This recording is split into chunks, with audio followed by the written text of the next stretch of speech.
Right,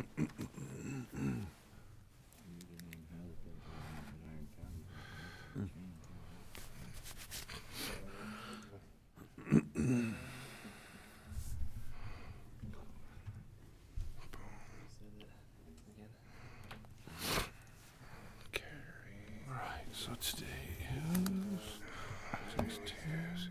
Okay, we'll get started off this. Okay, thanks.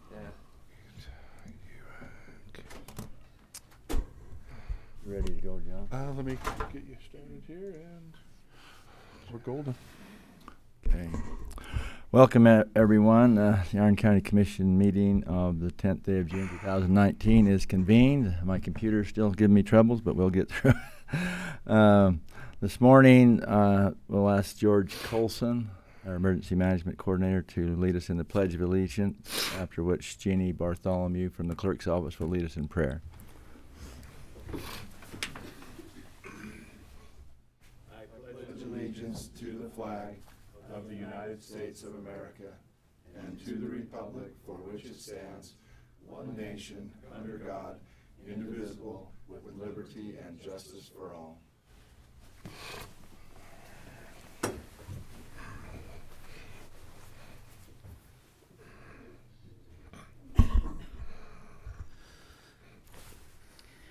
Our dear kind Heavenly Father, as we meet together today as a commission, and we thank Thee for the time that we have to spend together.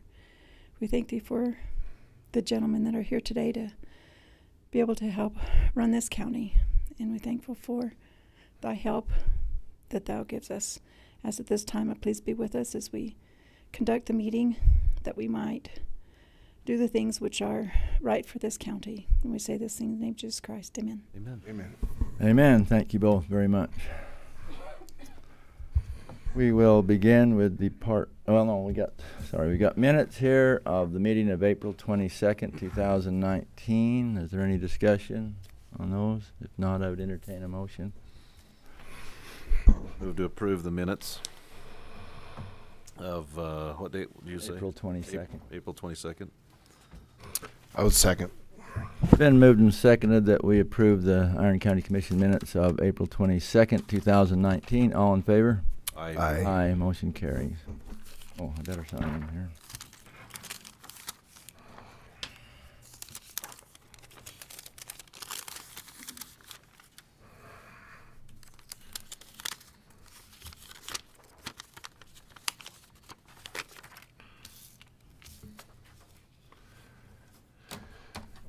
Thank you, sir. Not seeing the sheriff. Is he coming? Do you know, Joanne? Okay. We'll start. Go ahead and start with corrections then. How are you this morning? Good, how are you? Good, thanks. It's good to be here. Let's see. Thank you.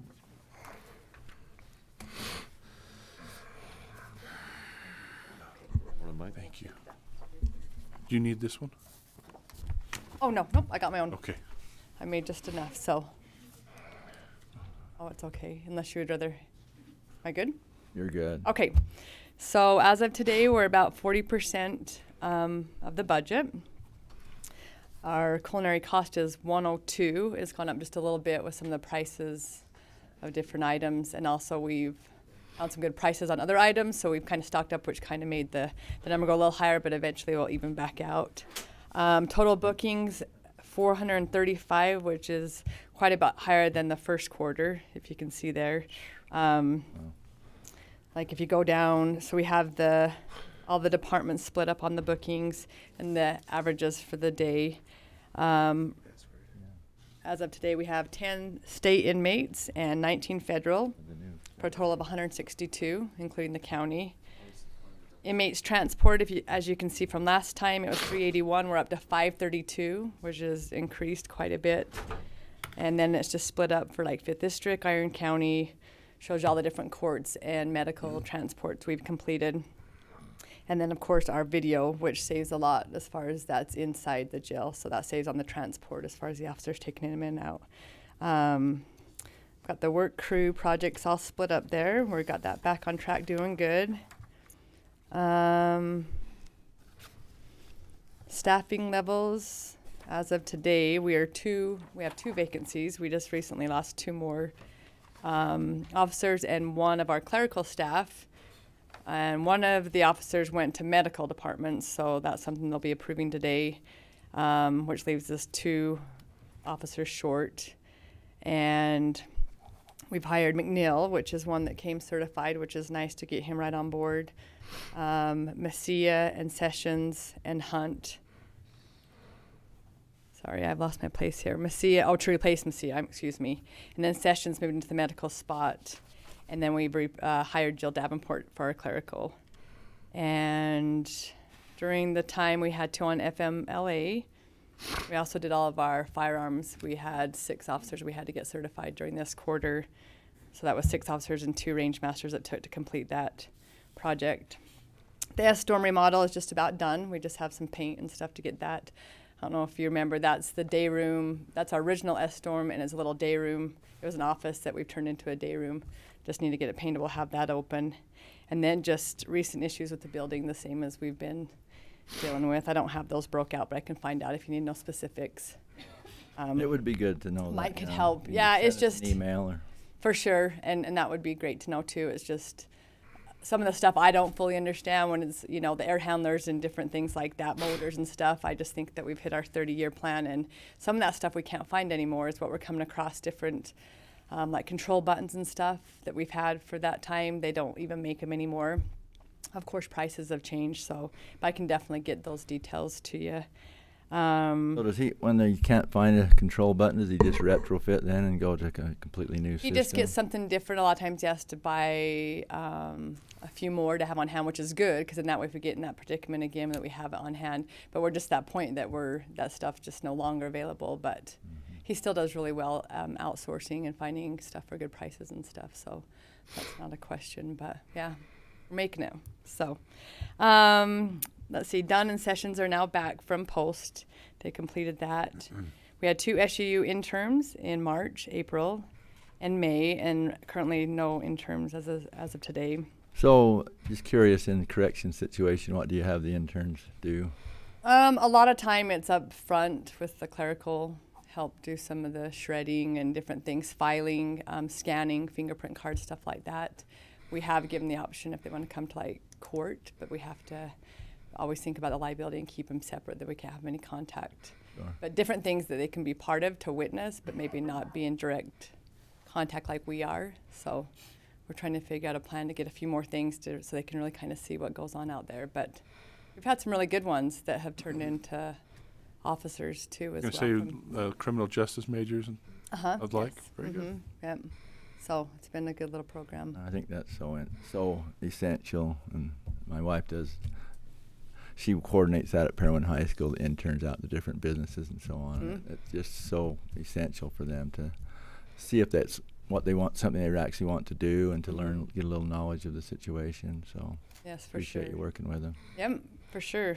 It's been good. So I think that's about it. I've got the jail revenue broke down there for you, copying the culinary meals. Are there any questions for me? I don't know if I whipped through it too quick. We've got lots of time if you have more to report. Sure. What do you want me to talk about? Mike, you haven't? I'm still perusing your numbers. Might be more to talk did I go about too after that. fast? I can start back No. over. I'm kind of quick at that. But yeah, definitely numbers have gone up. That's kind of what we're dealing with, is numbers have gone up. We have the same staff, and then of course short.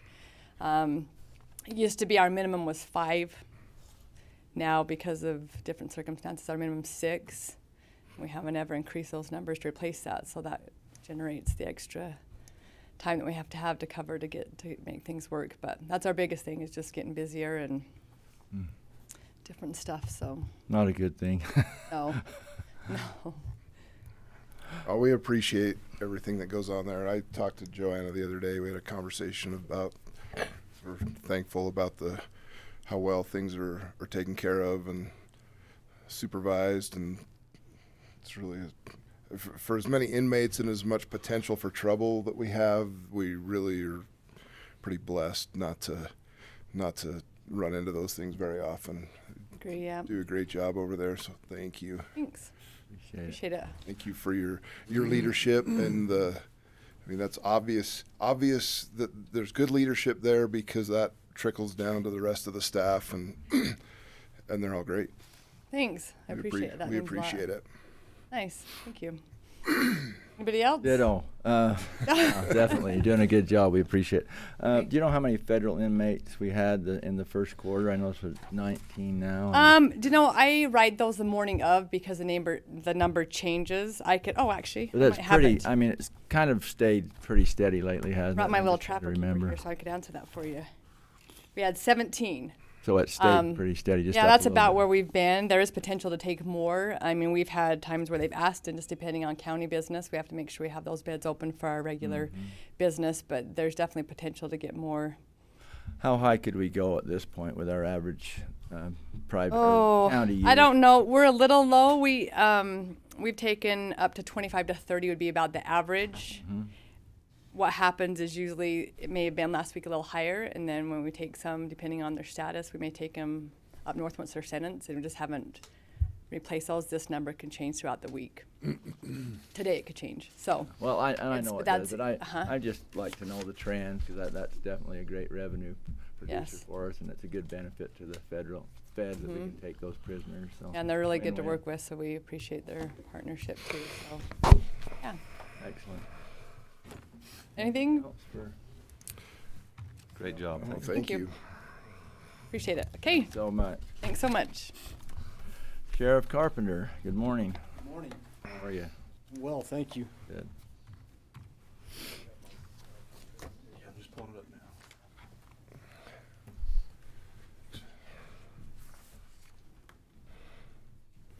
Thanks. Thank you. Thanks, Ken.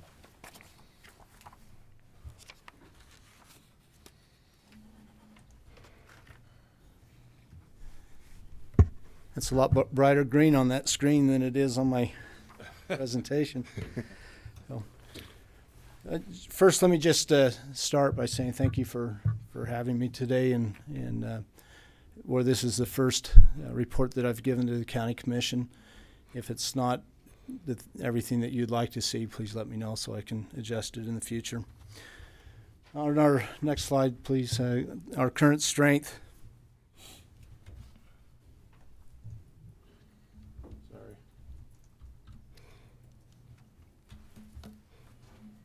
Sorry. That's the wrong one, John. You know, actually, it's photographed on both sides, so let's go ahead and go to the current law enforcement issues there. We can do that first. The sheriff's, thus far for the year, the sheriff's office has pulled 1,496 police reports.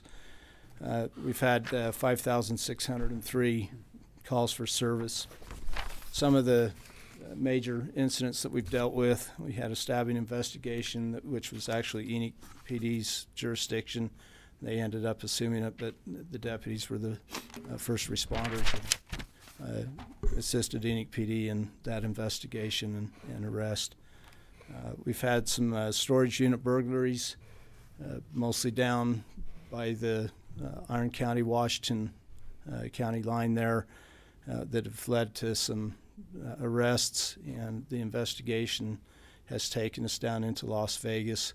That's been really a huge case. It's involved everything from drugs, stolen firearms, false IDs, and the manufacture of false IDs down in Nevada. That's really been a big case, and the detectives have done a wonderful job on that. We've seen a trend of UHV and OHV thefts. Some of that has been coming up out of Washington County. Had a pursuit here where the pursuit originated down in Washington County and was chased up into Iron County on Pinto Road. Throughout the pursuit, they had stolen vehicles on a trailer that wasn't secured to the ball, and they ended up losing the trailer. Later ditched the vehicle. We were able to continue on foot pursuit and made one arrest. We were able to identify 3 others, and now all 4 of those have been arrested. All 4 people have been arrested there as well. So there's a lot of things of that nature that are going on. A lot of times we're finding that all those are tied to drugs, and you know, that seems to be the bane of our existence is drugs. One of the things that we're finding is that we've seen also an uptick in weapons thefts, and a lot of those weapons are being traded for drugs. So again, all these things kind of come back in full circle back to drugs. Mental health issues, both on the patrol deputy and in the jail, has been a huge issue. The other day, Mike came to me and told me he was putting a new sign outside the jail that was going to say Iron County Mental Health Unit. It just seems that law enforcement has become, you know, the catch place for mental health patients that the state doesn't have any place else to send them.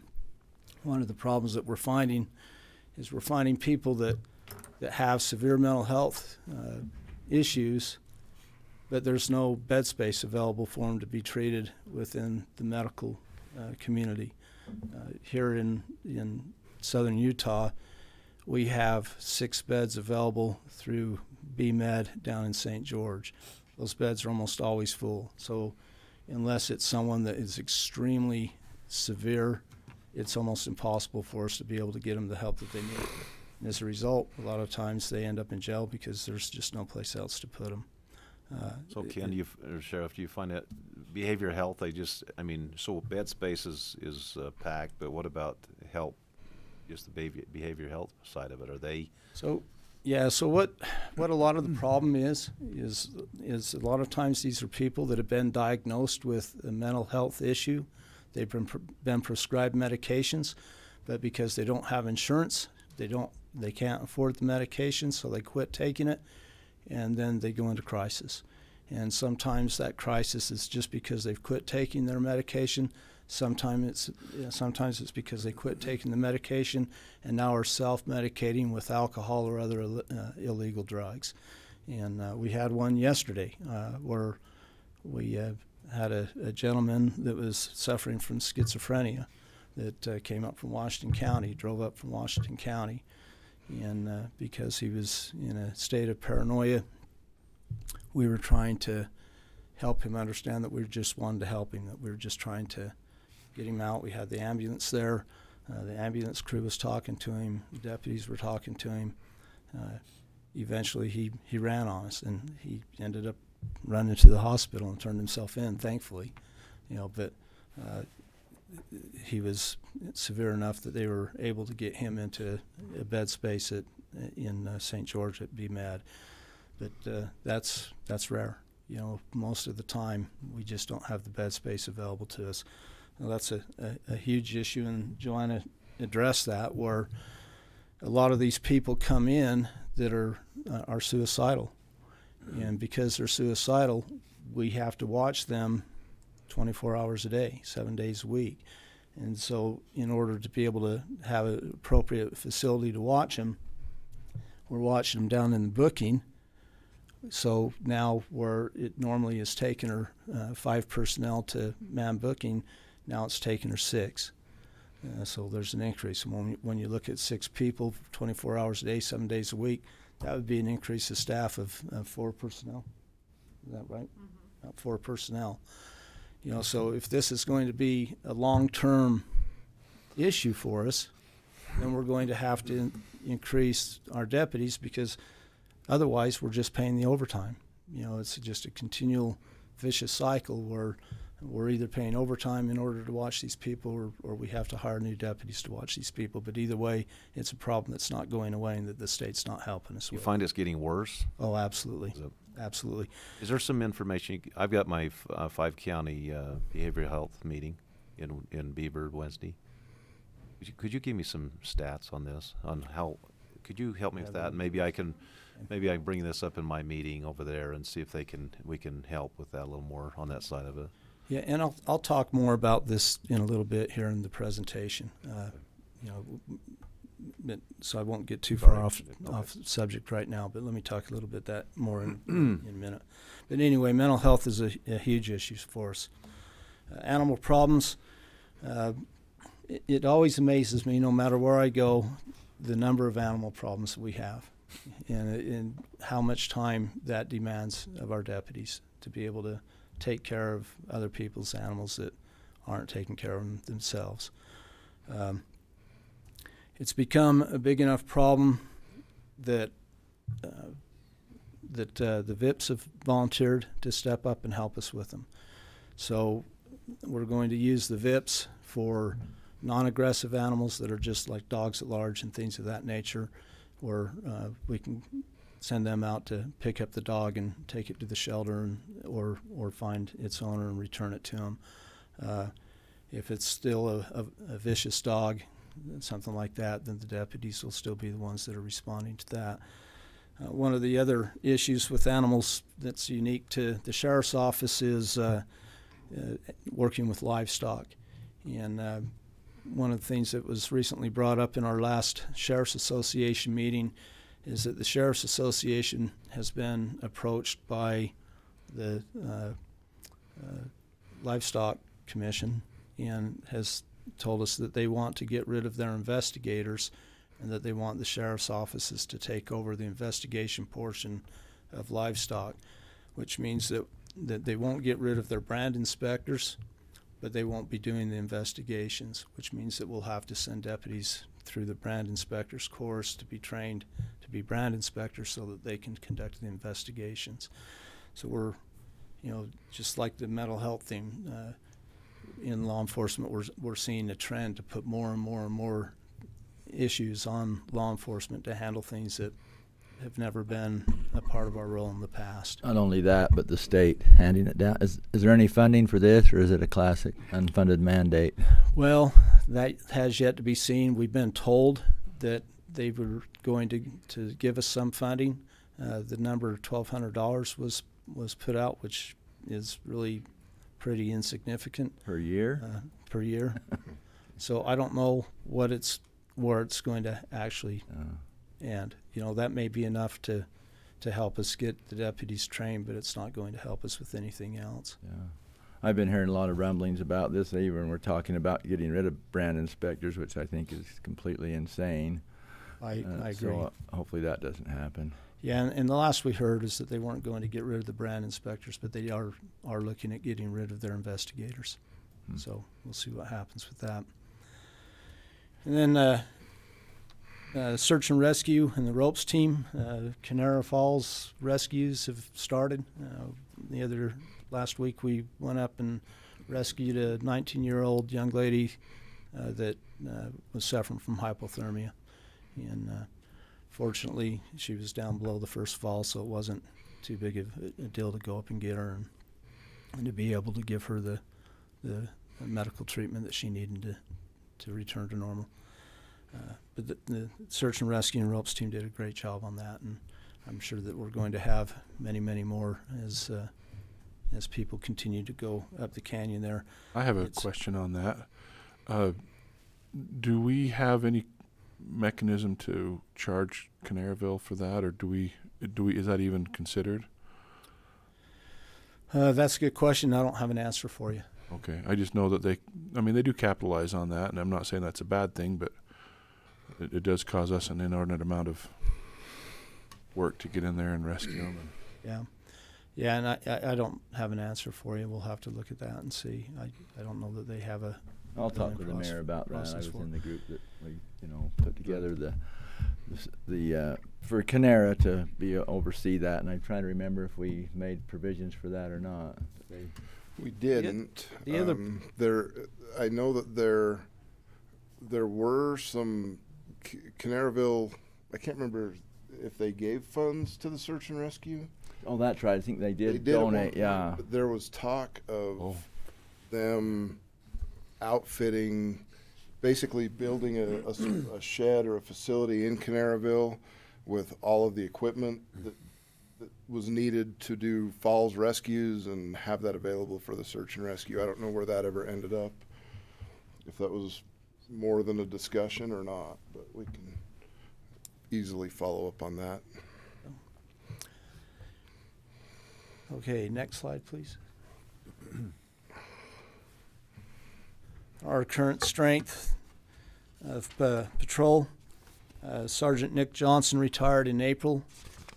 Deputy Randall McConnell decided that he needed to go back to Richfield, where his family is located, and accepted a job back at the Gunnison prison, so he's left us. Deputy Winder has returned from active duty and is currently on FTO, and Deputy Day has completed post and is currently on FTO. FTO. The field training office, so the training before we can put them out on the road by themselves. Okay. Deputy Bo Johnson has returned from active duty and is currently on his military leave. He should be coming back to us here in probably in about another week or so. With the losses of Sergeant Johnson and Deputy McConnell, our court security is down 2 full-time members. That will be rectified once we get the other 2 deputies off of FTO, and then we'll bring the court back up to full strength. Patrol is currently at full strength, minus the sergeant, which is just a matter of holding our board and promoting the next sergeant, but that we're at strength, plus the 2 that are on FTO. And we're currently building a new hiring roster. Next slide, please. Our current vehicle status, we've received 6 new F-150 pickups that have been outfitted and are currently deployed. We've had 2 additional F-150s that have come in and are up at Premier Auto getting equipped and stickered right now. That will probably take about a month because they had to order some equipment in for them.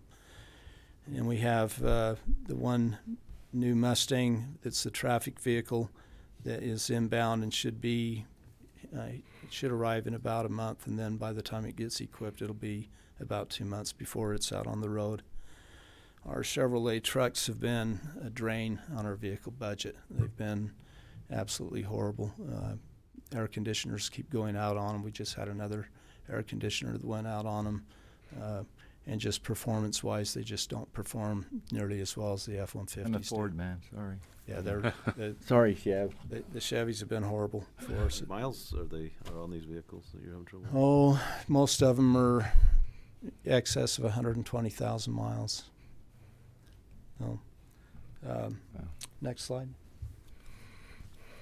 As far as just to give you an idea of some of the training that we're doing, we brought the Dolan Consulting Group in back in March, and they presented a week-long program, Street Sergeant, evidence-based first-line supervisors course.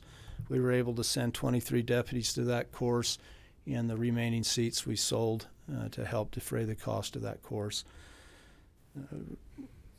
We're always doing our weapons qualifications, light, low light, and darkness. We've had our patrol in-house defensive tactics recertifications, active shooter response training, canine. We received a new dog with Brenda Pyers. She's been up through post and has completed the canine course, and so that dog is now a fully certified dog. And just a side note, we had a dog that was donated to us from Moab. It's a Dutch Shepherd. It was donated to us. It was just too much dog for the people to be able to handle. We're going to try to train that dog as a special use dog. We haven't decided for sure yet whether we're going to try training it as a drug dog for the jail or as an explosive dog to help us search for weapons and whatnot in relation to some of these drug cases. We don't know if the dog is going to work out or not. Quite frankly, it's about 2.5 years. It's plenty smart, but has a lot of bad habits, and we'll have to see if our handler is going to be able to do anything with the dog or not. If it's not trainable, then we'll just adopt it out. So hopefully it'll work out as a $1,000 dog that was given to us for free. So. Wildland fire training. We worked on wildland fire training, SWAT training, tactical flight officer training will be coming up. And then, of course, our daily training bulletins for our policy manual through Lexipol. Next one, please. Are our policies up to date? I know we did quite an extensive update a few years ago. Are we in pretty good shape that way? Those are always interesting because they send out updates periodically throughout the year, and I just barely got hit with a bunch of updates, so it's going to take me probably a couple months to go through those brand new updates and get our policy back up to update. But it is updated and current, other than the new changes that have just been given to us, that have just been released. Great. Under some of the new and ongoing issues, deputy liaison program. One of the things that I've wanted to do is assign a deputy to our two communities that have that are cities of their own that we're providing law enforcement services for. One is Canaryville and one is Cedar Highlands. We wanted to make sure that they had somebody that they felt they could go to at any time to give them, talk to them about issues that they could bring back to us to be able to help us better address some of the issues that where those deputies could attend their city council meetings and whatnot, to see how we could best help them. Sheriff, have you? I wondered if Paragouna would be a good fit for that list. No, because that's under Parowan PD's I jurisdiction. forgot about that, man. Okay. So, That's right. and then we have Newcastle and Burrell, but neither one of them are actually Incorporated. cities. So, Summit. yeah, Summit. That's another one. Cedar Highlands contract is we're still working on their contract for service, and actually Jim Byler and his wife are here from Cedar Highlands, and I think he's going to be making a public comment here later this morning. But that's been a work in progress, and hopefully we'll be able to get that worked out here before long. One of the things that I brought in was point papers. I told the deputies that as I arrived that there were going to be changes that would take place in the sheriff's office, but those changes weren't going to be instituted by me. They were going to be instituted by them, and that it was through a point paper process, because they knew the things that needed to change in order to help make their job more efficient and better. So some of the things that we've done is some changes to drug court. We're going to be talking about NIBRS secretary. NIBRS is the National Incident-Based Reporting System. It's a FBI database, and we are mandatory. It's a mandatory thing for us to go to by 2021, which is going to add a considerable workload to our secretaries. Our VIPs, assisting with animal control. Changes to what requires reports, such as vehicle lockouts, VIN inspections, and consent searches where nothing is found. We no longer require reports, which helps save the deputy time to be able to keep them out on the streets longer. And the reinstatement of the ride-along policy. Did you talk at all about MAP? No. Okay. One of the things that's come into the jail is the Medicated Assisted Program, or MAP. It's a partnership with Southwest Mental Health. It's funded by a federal grant, and it's basically a three-part program. The first part is when you find someone that's addicted to opioids that is willing to participate in the program, just prior to them being released from jail, they'll receive an opioid blocker. They're then required to attend rehab, and then they are also given mental and dental care in order to help get them back to sober living and good health, or that they can become employable and become a part of society again. So we have a lot of hope for that program, and I've heard that really helps with recidivism. Well, we're anxious to see what's going to happen with it, but we're hopeful that it's going to be have some very positive results. And then our partnership with SU Aviation, where we've deputized some of their pilots as special air deputies, has been great. SUU has been very helpful to us in flying search and rescue missions and other things. It's been fantastic. The state has 2 helicopters. They're both up in Salt Lake, and it's extremely difficult for us to get them.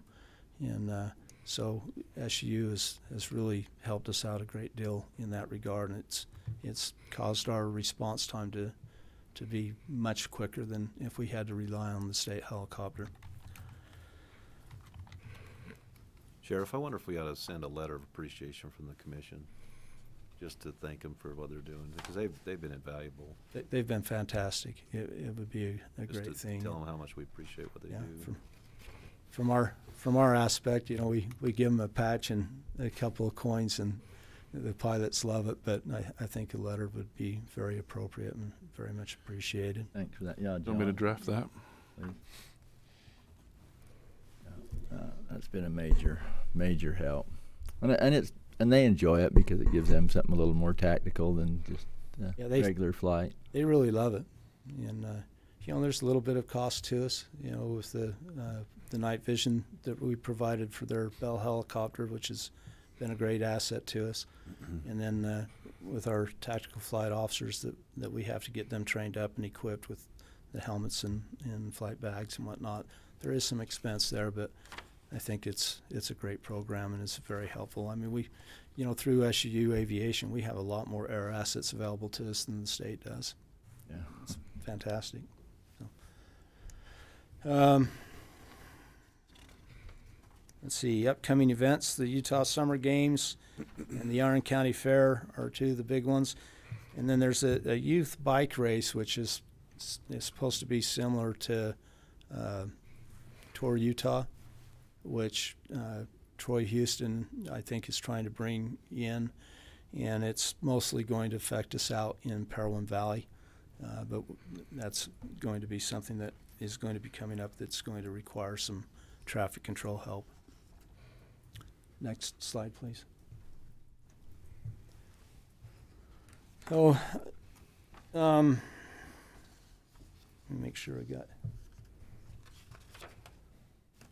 Last week, John Huber, the U.S. Attorney for Utah, and the Director of the Office for Community-Oriented Policing Services, Director Phil Keith, asked the sheriffs and police chiefs from rural Utah to a meeting in Salt Lake. And I felt that meeting was very, very productive. But the first question that they asked was, what are some of the biggest challenges facing law enforcement in rural Utah? And these were some of the things that across the state, from sheriffs and chiefs, that we all agreed were some of our biggest issues. First, the Justice Reinvestment Initiative, JRI, is a failed policy.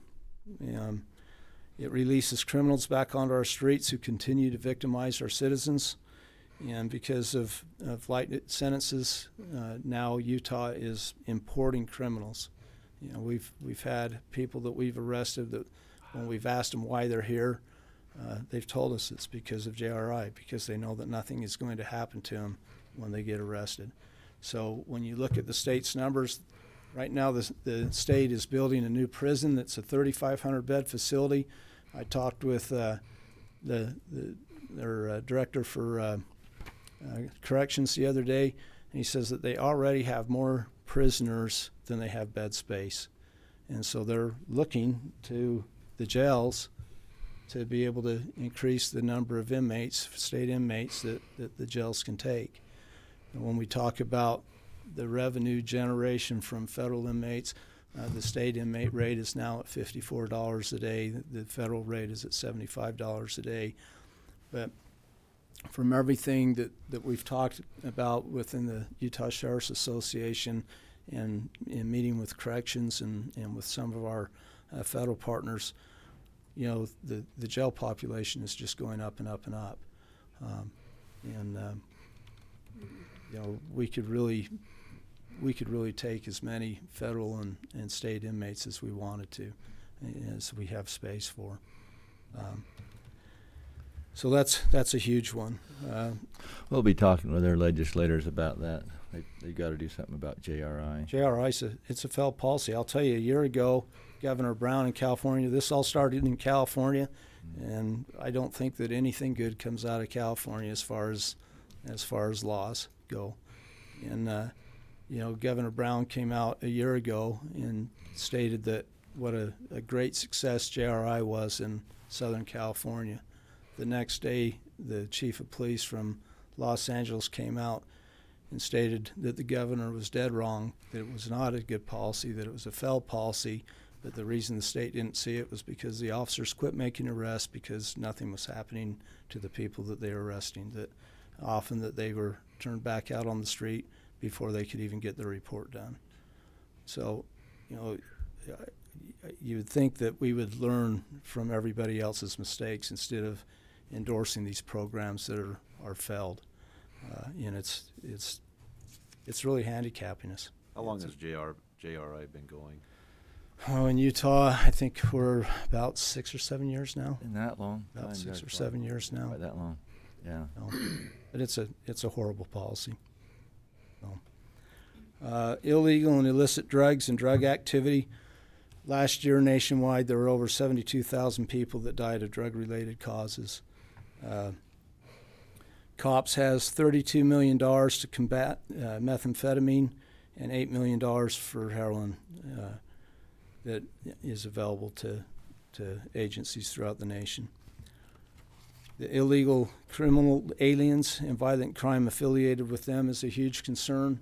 When you look at the number of officer-involved shootings, a lot of times the statistically that we're finding is a lot of those are illegal aliens that have been convicted of felonies in the past, have been deported, and have re-entered. And we continue to see that, so that's a huge issue for us. The federal funding of task forces, we're always trying to keep our task forces funded, and so that's another problem for us. Staffing issues. COPS currently has $160 million available for COPS FAST grants, but it's being held up right now by legislation. Once the legislation is passed, then that money will become available for law enforcement to hire new officers. Is that a federal program? Yes, this is all federal. Equipment issues, license plate readers, community camera systems, dark web investigation technology were some of the things that were brought up there in that meeting. And then mental illness, like I said before, is a huge issue for all of us. Evidence collection and processing capabilities such as rapid DNA. Right now, we have 2 DNA sources in the state. One is through the state crime lab, and the other one is through the Utah State Attorney General's office. The Utah State General's office has made rapid DNA available to us for serious crimes, and the homicide of the young girl up in Logan was one of those that was run through rapid DNA, which enabled the arrest of the perpetrator within a 24-hour time frame. So that rapid DNA is a huge asset for law enforcement. One of the things that the COPS program is looking at is purchasing more rapid DNA systems and deploying them throughout the state so that they're available to law enforcement agencies throughout the state. So we'll see how long that takes before that happens. How much do they cost? I don't know, but a lot more than we have. So, and then internet crimes against children, that's been a huge one. ICAC is a program that's administered by the Department of Justice, but is run through the Utah Attorney General's office. And they put a lot of restrictions on local agencies. For example, one of the things that they don't allow is for us to conduct child investigations with any agency that's not affiliated with ICAC. So last year when I was the chief over in Parowan, when we did our sting on the sex predators for looking for underage girls, we ended up making 8 really strong arrests. We couldn't have done that if we'd been affiliated with ICAC, because we ran that program through Veterans for Child Rescue. As a result, when we looked at renewing our contract, if you will, or our memorandum of understanding with ICAC, we chose not to do it. And this was something that I brought up with John and Phil, and they are looking into that because they agreed that that is not right, that we should be able to use any resources that are available to us to be able to investigate crimes against children. So they said that they're going to get us an answer to that, and if it's a problem with the language in their contract, they're going to get that fixed. If it's because it's been something that the state has added to their contract, then they're going to have the state remove that information. But in the short period of time, at least, they did inform me that there's a FBI task force that we can join for internet crimes against children, so we can bypass ICAC. So I still need to make contact with the FBI and see what we need to do to join their task force. And finally on that, the U.S. Attorney General has stated that this COPS funding, that the priority is going to be given to rural agencies. So in the past, where a great deal of that money has gone to Washington, D.C., New York, Los Angeles, places like that, they're trying to make a shift in that, where a lot of that money will be coming to the rural agencies that need the money. So that's something that is hopeful for the future for us. Next, please. Let's see here. When you copy back to back, it messes up your flow here. Sorry.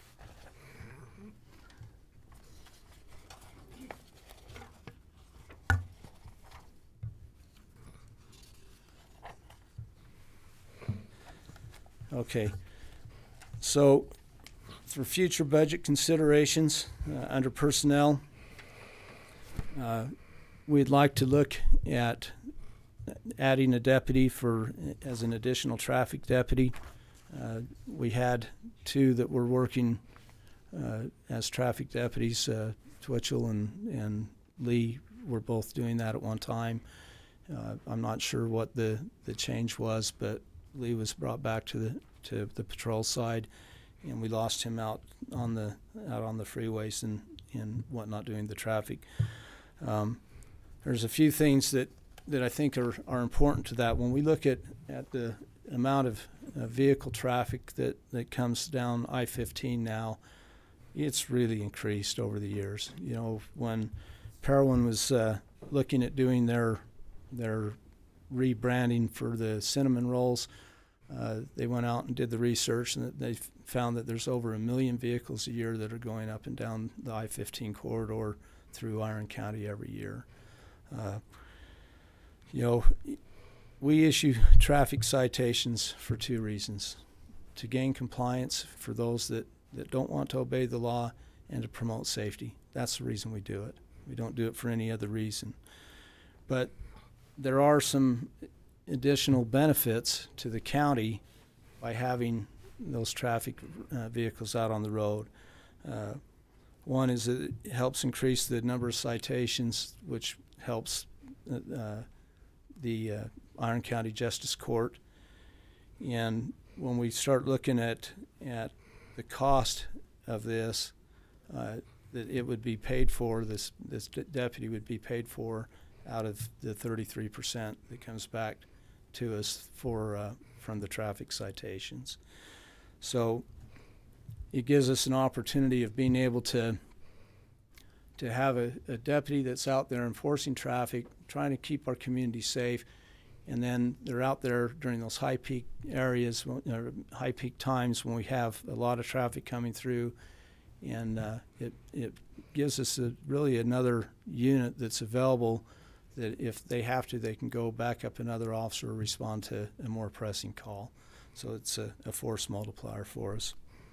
One of the things that we know that the mid-year budget hearing is coming up, and if that's something that is acceptable to the commission, we would ask that that be considered for a mid-year addition. Another one that we would like to look at is an administration sergeant. We had a sergeant in the courts at one time. We've lost that position as well. That's now being manned by Corporal Brown, and Corporal Brown is doing a great job there. I would like to see if we could get that administrative sergeant, or that sergeant position, back and transfer it over as an administrative sergeant to be able to deal with things such as community-oriented policing, training coordinator, and extraditions specifically, and then any other duties that we assign. I think that that would help the sheriff's office a great deal in being able to be more effective in our community-oriented policing, and in making sure that our training dollar goes a lot further by being able to coordinate and host trainings, just like the Dolan Group, where we were able to train 23 of our deputies but sell the additional seats so that it deferred the cost for us and gave a lot more opportunity for a lot more deputies to be able to receive specialized and advanced training. And next slide, please. Let's see here.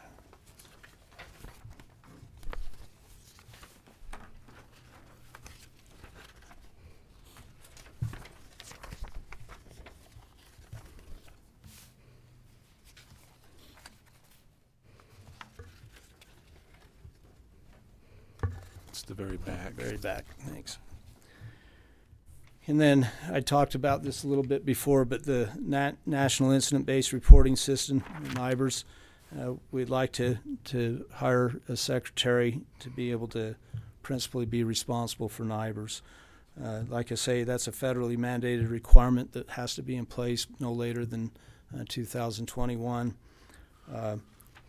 But this secretary would be responsible for NIBRS, for fingerprinting, and for running our other background checks. And we believe that it could largely be paid for through the fingerprint money that we collect for doing the community fingerprinting.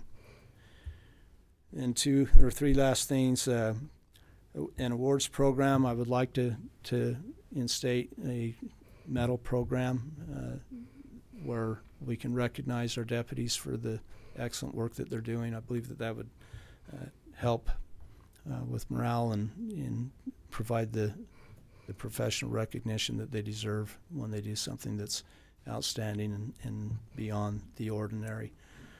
So we would like to look for funding for that program. And You provide us details on that if you can through email. I sure request. can. I certainly can do that.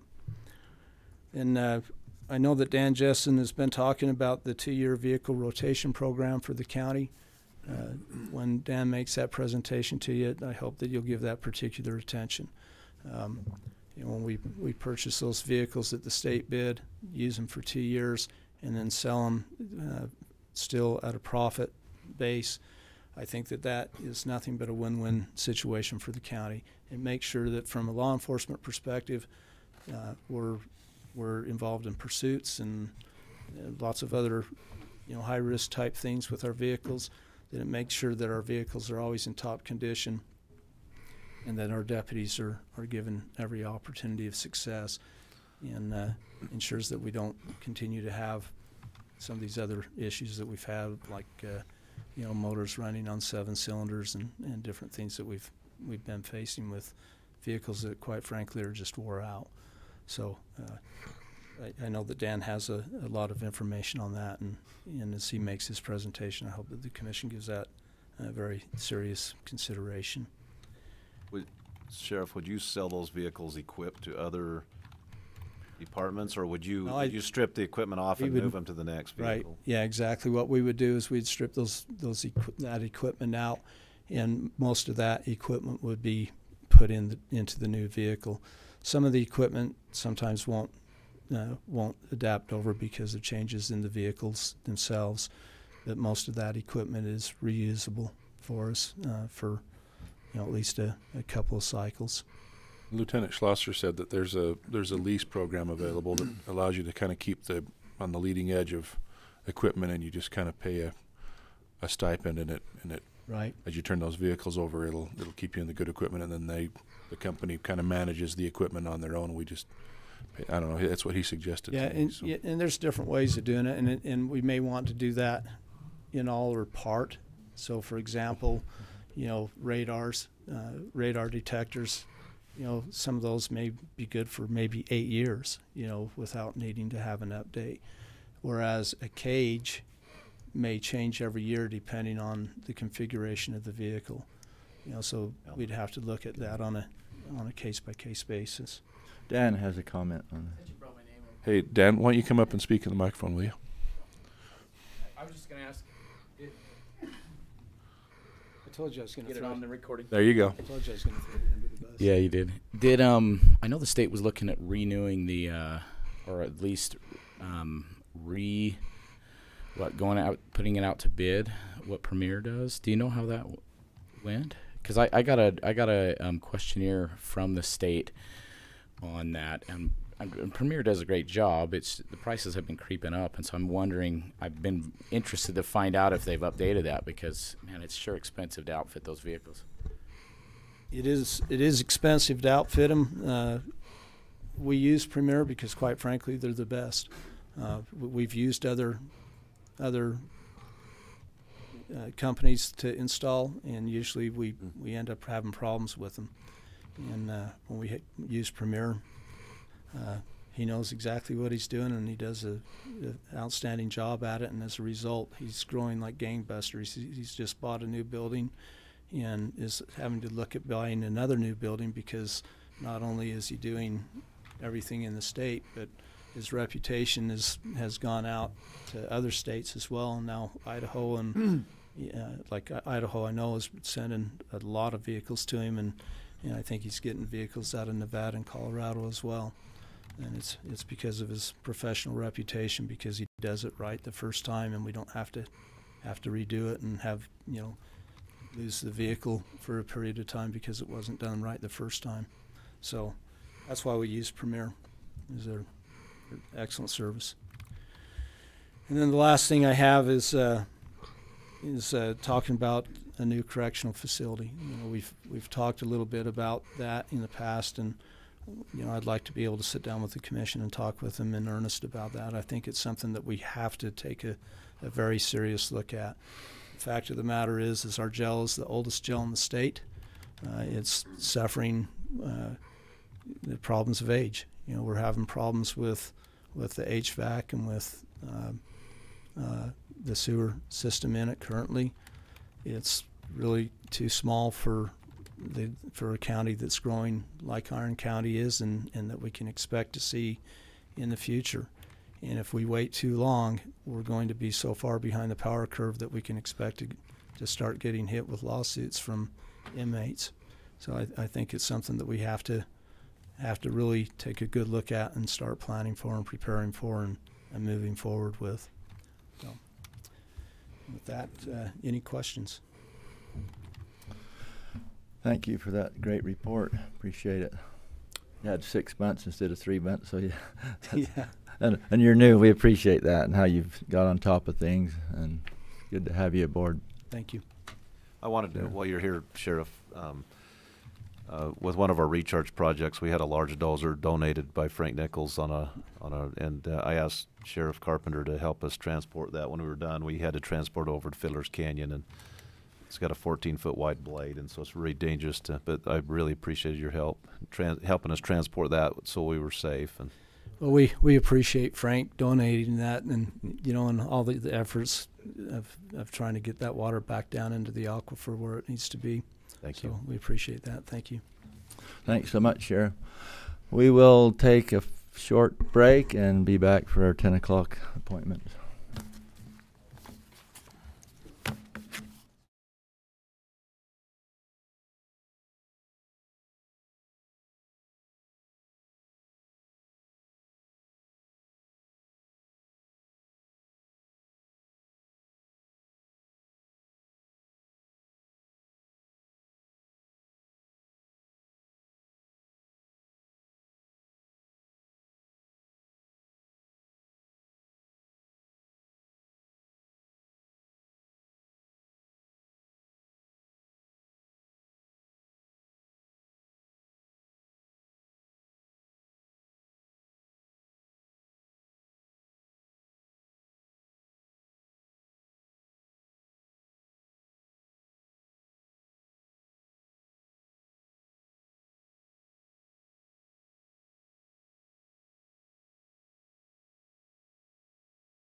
In fact, Chuck Taylor was with us.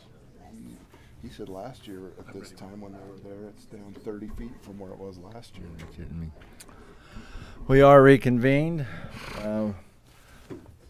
First of all, item number 1, public comment period. Anyone who would like to make comments, please come forward to the microphone and state your name. 3-minute limit, please. I'll be less than a minute. Cimbria Patterson, I just wanted to come before you because the urban planning is going to be on the agenda Thursday the 13th. And as far as I know, because it's because it's on the agenda, we can't comment there. So I'm coming here so I can comment.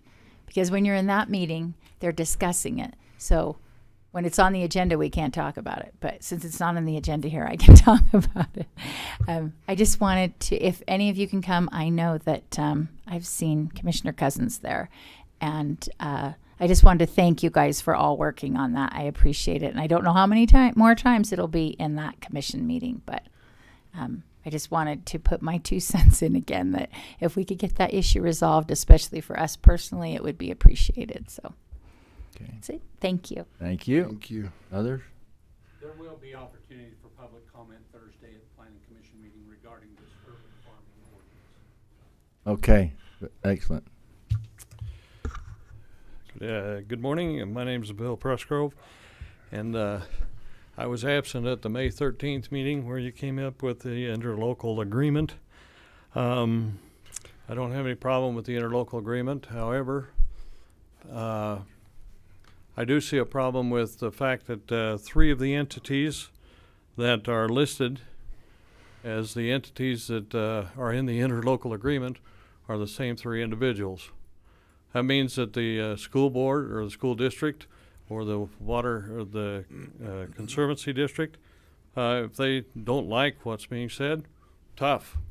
The other 3 outvote them.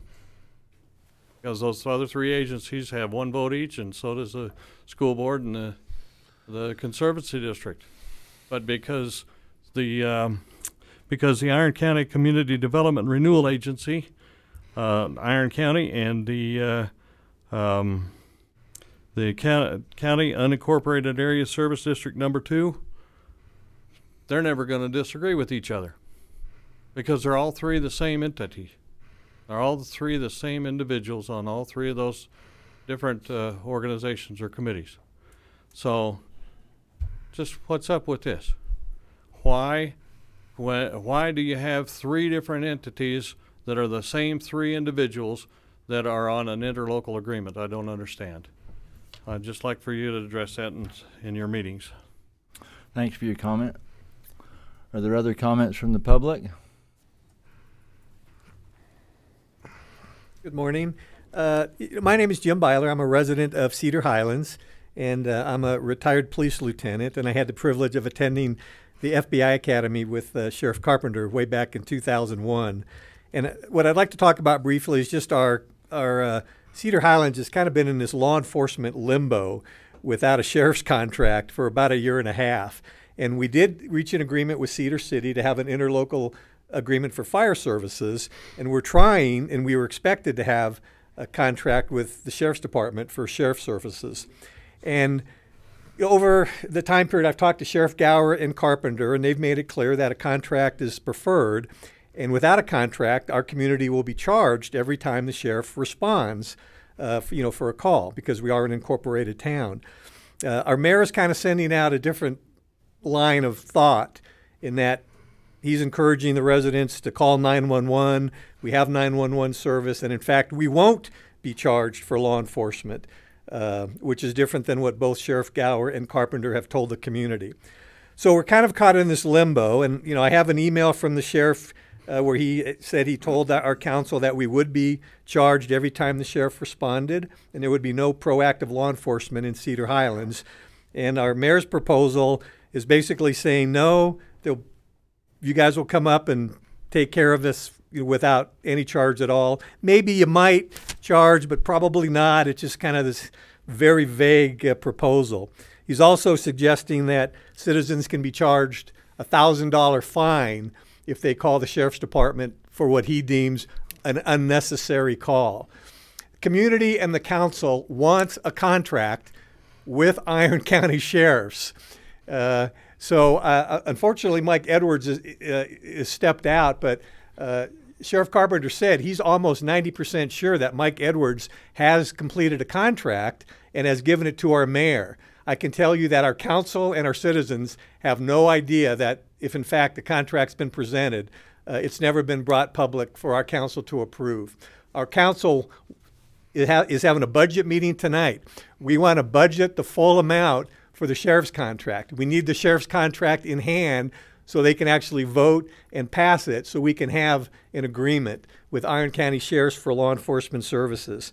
So I'm hoping you guys can clarify it. Okay, Mr. Edwards will be back momentarily. He had to step out for a call, Okay. but anyway, so even if you have to leave, we'll make sure he gets with you. I'm just, if you guys are willing to provide free services to Cedar Highlands, I'll take that message back to the community. No. But we want a contract, No, and we're we're not gonna- hoping we can't exactly. provide free services to any community. We've been Exactly. through this with another community. We're hoping not you can going there. facilitate a contract that our council has in hand that, regardless of the mayor, there's 4 council members that want to approve that contract and budget for that amount. And we're hoping that you will facilitate that so our community can have the sheriff's department as our law enforcement on record, and we can have the services we had before we became incorporated. Thank you very much for your comment. If you'll give me maybe your number before you go, and I'll talk with Mike and see if he can. Worst case, get with you before you have your meeting this afternoon. Yeah, and I think we'll stick around and Good. Okay. do that. He Okay, should thank be you. back. Thanks so much. Other comments from the public? Seeing none, we'll move on to item 2, public hearing to receive comments regarding alignment of the Cedar Valley Belt Route. This is part of the Iron County Transportation Master Plan and as part of the Iron County General Plan presented by Horrocks Engineers. Remind me of your name. Well, Reed will give us some intro and Thank you, Commissioners. Good morning. This is an opportunity to continue our discussion regarding the Belt Route Alignment Study. With us today, as we discussed 2 weeks ago on the agenda, we had kind of a bring us up to date opportunity. We reviewed what was online and available through the county website. We reviewed the video of the alignment. And since that time, we have met with property owners on a couple of locations and met with the consultants and made some small revisions to that alignment. And today with us we have Aaron Baker representing Horrocks Engineering. He will do a presentation prior to the public hearing that will just provide an opportunity for folks to understand what the recommendations from the consultant are, what work was done, and Aaron can review the purpose of the study, what we did through the study, and just do a brief overview of the recommendations that they're making. Also with us today we have Dave Demas from the RPO that you're all familiar with, and they're here to help answer questions and to try to provide information so that we can take next steps forward. Our anticipation today in this planning process was not to make a decision today, simply to have the public hearing, to take input. We have done a notification through email to everyone that we had received comments from and that we had email addresses from. There was some question this morning because we got some phone calls from people who wondered what this was about that hadn't commented, and we think that we may have merged 2 when the secretary sent the email notification out, that there may have been 2 lists. It went to when we did the RA20 rezone, that all the people on that list may have been notified as well. So we want to verify that everybody got notified, and by not making a decision today, we can verify that list and send additional emails out. If we missed anybody, just we want to make sure that everybody was notified, and that'll give them opportunity to be aware of where we're at with the process as well. So with that explanation, I'll turn the time over to Aaron Baker. thank you so much. The public hearing is open. This will be part of the public hearing, the explanation. So, and we'll give the public opportunity to come forth as you would like to after Mr. Baker gives his presentation. Thank you, Commissioner Adams. Appreciate the opportunity to be here. I'm Aaron Baker with Horrocks Engineers in St. George. And here to provide some additional information. It sounds like that you had in discussions a couple of weeks ago, and just to summarize some of the work that we've done since then to help answer some of those questions. Could we get the next slide? You betcha. I don't have any power right now. Sorry about that. I'm trying to give you here. Okay. See if it works. Switch on the side. We began this project back in about a year ago, and I remember, Commissioner, you being there in our. Thank you very much. In our initial meetings, and we started with data collection and data gathering, talking with the stakeholders of several of the cities in the county, and just getting an idea of what the purpose of the Beltway really is. And the Beltway itself is intended to surround a future urbanizing area. So there's ways around an area as time goes on. This is a high-level planning operation that we're doing, so we can have some confidence in alignment on a map in the future, so the county can use that for planning. It's not intended to build a road today. It's intended to as a guiding document for our planning in the county, so people know what's going on in the future. In this process, we began with meeting with the stakeholders. We had some data collection. We developed some alignments, some ideas that people had when they came to the table, and we've shared those with you, and they're in the story map.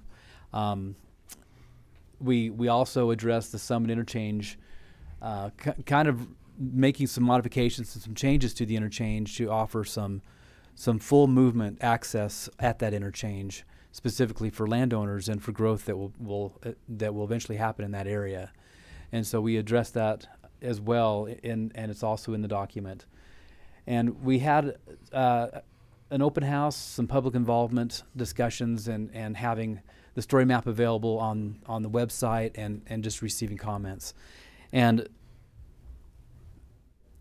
the project is summarized in the story map, and it's what's nice about a story map, for those that in the audience that don't know what they are, is in the past, as planners, we would create these nice thick documents, and we put them on shelves, and people just didn't have opportunities to access those. Sometimes we would PDF those so they would be available on a website, and they're just long and cumbersome trying to get through some of these big documents with the PDF.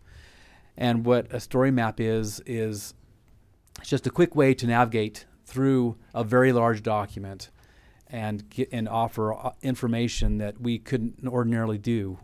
Some interactive maps that are maybe attached to the county's GIS group. There's a lot of different smaller PDFs that are easier to take a look at and digest on one page, and it just kind of walks you through, and you can quickly go to an index. So the story map has really been a function for planners that is becoming more and more popular to use, and is much easier to use. And so that's really why we've been doing this on a story map. We've had a review process, and through our public involvement, we've received many comments, including from the commission. And some of the comments that we've addressed in the past couple of weeks with Reed and with Dave and Steve is the property owner, Mr. Jones, on the east end, as the Beltway approached Old Highway 91, we made some subtle changes there, and I'll explain those to you in a moment. So we'll show how some of that alignment and some of those curves have changed. The northern section, just deciding whether it's what north, how far north this project should go to. The adjustment, there's in the Mid-Valley area, there's a small adjustment that we've made, and I'll show you and demonstrate what that was.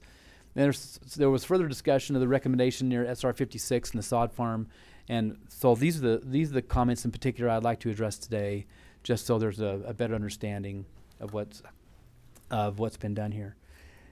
And this is the way that the alignment turned out in our story map. And this is the one that was addressed last time. It didn't really necessarily follow it went through. There's a small canyon that goes through and that goes through the hills. This hilly area. And one of the comments that was received by the Jones family was to move that to this dark green area, but that more aligns in keeping with what's on the ground and what their objectives are with their land, and trying to get more centrally into that wash. There's kind of a little canyon, and just trying to stay right in that area. And so we've done that. We've moved it to where they wanted that. There's a couple of dimensions that they chose from property corners to stay away from, and so we've done that. And this is ultimately what our grading model looks like. Going down the middle of that canyon, this is kind of a small segment of that area, where the red areas are places where we would need to cut to make a road fit, and there's some green areas that would require some fill material to come in to make that road work.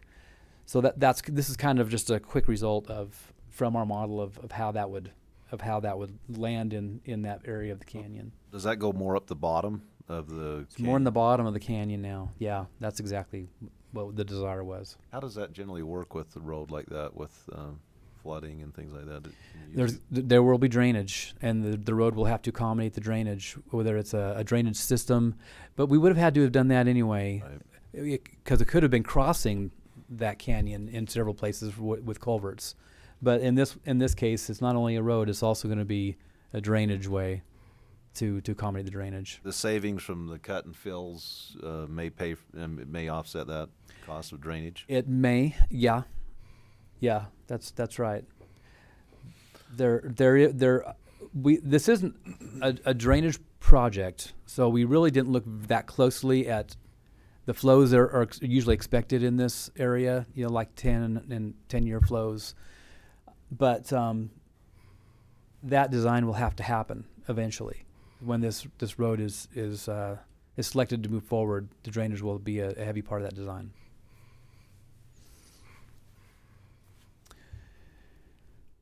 The next aspect that was spoken of is just how far north did this road go, and there have been some opinions on where this should be.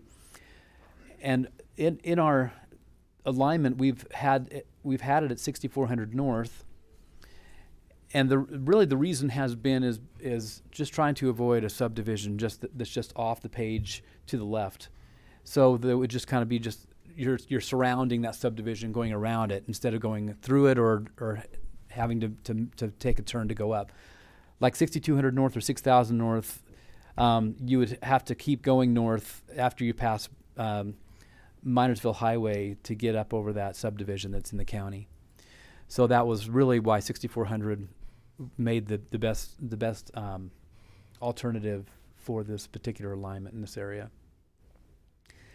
And I don't know, Reed, if there's anything else you want to talk about with regard to this? Just that 6400 avoids some of the geological concerns we would have at 6200 and 6000 crossing through the Graben area and the swampy area of 6200 and 6000. And 6000 doesn't come in very well with the curve on the highway. And you had addressed before, the less swerving and curving we have, we can just do a large and straight is much better when we're designing for a belt route. Yeah, it's surrounding that urban area, and they're straighter alignments, which are much better. And the speeds that we're looking at on this belt route are higher than on a typical arterial highway. What would the recommended speed be? We use 55 miles an hour for the curves. Okay. And this is in the Mid-Valley area. There's we set our alignment based on some aerials that weren't as recent as some of the other aerials. And so you can see it goes through a home at this location, an existing house. And with the later aerials, it was the homeowner actually came and talked to the county about that. And so we've moved it out of the way of that home. But this kind of encapsulates why we're trying to do this now, because these houses people are developing. These are becoming their homes, and they're doing things with their property, and we really need to do something with where you want to put this corridor now. You can't really wait for something like this. Right.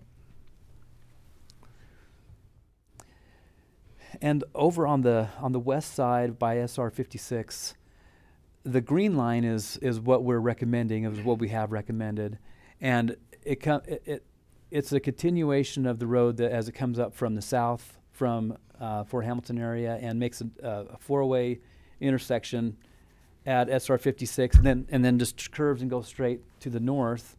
But it does go through the middle of the sod farm that is out there existing right now. It does manage to miss a subdivision that's there. It's a residential subdivision. That the dotted red line is an idea to go around the sod farm, but in so doing, actually goes through that residential 5-acre subdivision that I've circled. And the green line is right there, the one that we're recommending. So it's kind of dividing the light industrial zone from the residential zone, just so we're not fragmenting that residential area. But there are some advantages to this red line. It goes around the sod farm instead of the middle. It crosses the railroad, which is up at the top of the page. Crosses the railroad at a better angle, reducing the length of a future bridge. And it aligns with the southern route of the Hamilton Fort route down at the bottom. And the green line does also. They both line up with that bottom route. Some disadvantages. There are some rights of way that have been granted for the green line to occur today, with the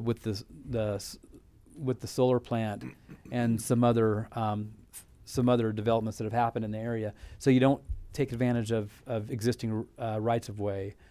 It divides the residential subdivision. It introduces more curves in the alignment. Let me go back to this line and. Again, when we're talking about the little bit higher speeds on the highways, we just try to reduce the number of curves, and the red line brings in some curves that make it a little bit more circuitous. And the residential zone is fractured, and there's not a lot of residential in this area, but there's probably some holding zones in this area for now, but there may be more residential right around the existing residential that this alignment might accommodate better.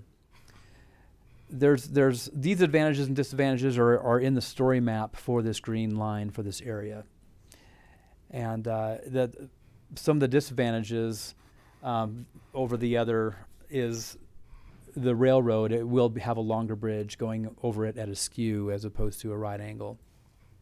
But that's kind of the give and take for having a straight road as opposed to an S road kind of going over the top of it. How many homes are there? How many existing homes are there in that 5-acre? Do you know that, Reed? How many houses are in there? I think there are currently six or seven homes currently in that. Are they by the alignment, or are they away from it? There are two that are immediately by the alternate alignment. These two lots right here have current homes on them. Okay. Those two. There is one home on this lot, but nothing on this lot.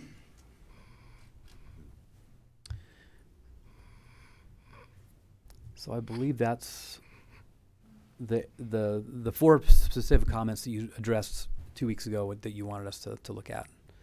But if there's anything you want to go back and talk about, or if there's anything else that anyone else wanted to talk about, I'd be happy to share. Looks good. That street in that subdivision, how wide is it now, and how wide would if we did go that way, how wide is the belt route? Is it 100 feet? It's 100 foot. 100 foot right of way, and so how wide is that? We'd definitely. Currently 66. So the homes would have to be purchased or whatever if we went that direction. This side is very, very close. Mm-hmm. It sits right up on the front, right by the road on this side. Yeah. We looked at the option of acquiring these two lots and just putting it through these lots, where this could be still frontage road over here. Then you've got intersections that are very close. You've got two passages that are very close across this road here. which we not like to have intersections that close on a belt route. So all given, felt like 5700 was just a better option.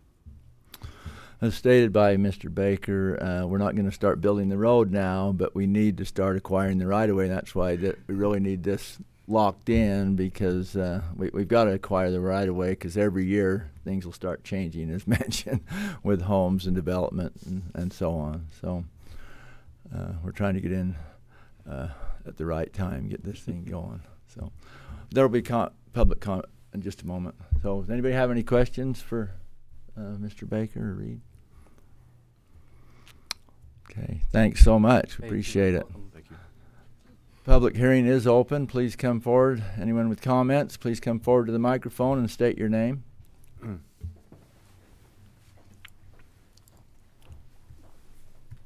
Good morning, Commissioners. My name is Sue Longson, and my husband Paul and I live on 6600 North off of Lund Highway by the substation.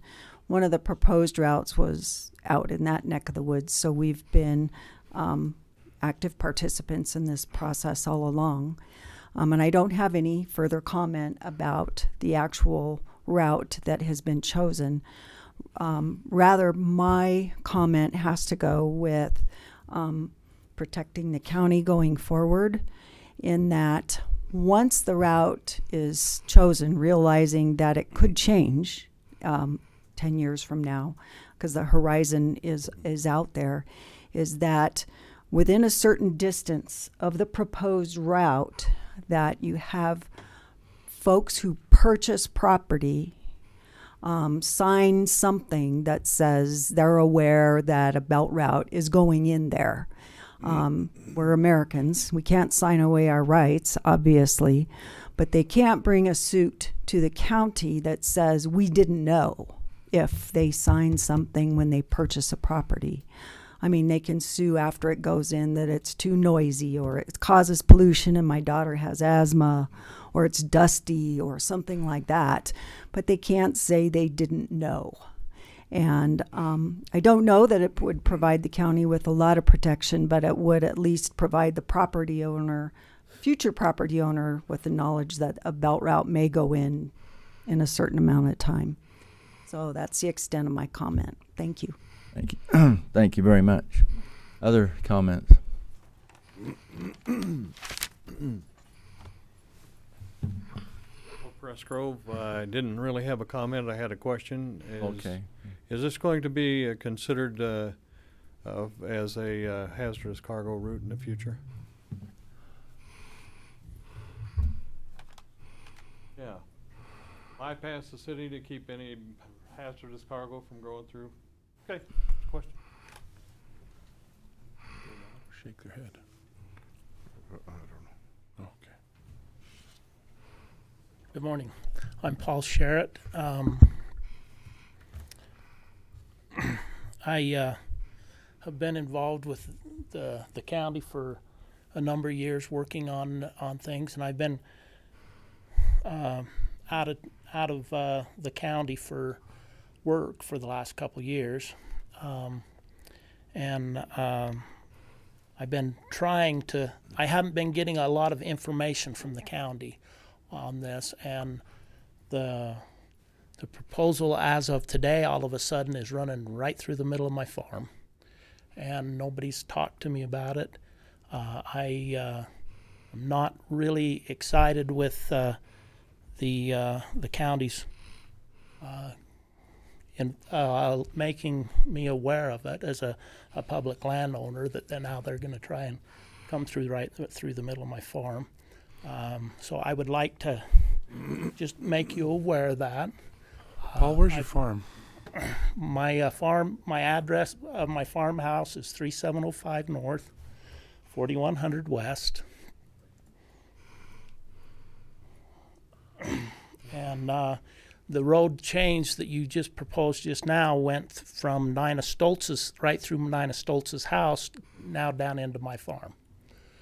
I've been aware of it. I've been talking with Steve Platt for the last 25, 30 years, and I've known it's coming, and I've been trying to stay abreast of this, but when these changes are made, I would appreciate that you would, let us as landowners know what you're encouraging us to, what your plans are doing. So I heard about this actually from a neighbor, so that's why I'm here today. It wasn't because of being made aware of this. Can you point out which one's your farm? Map.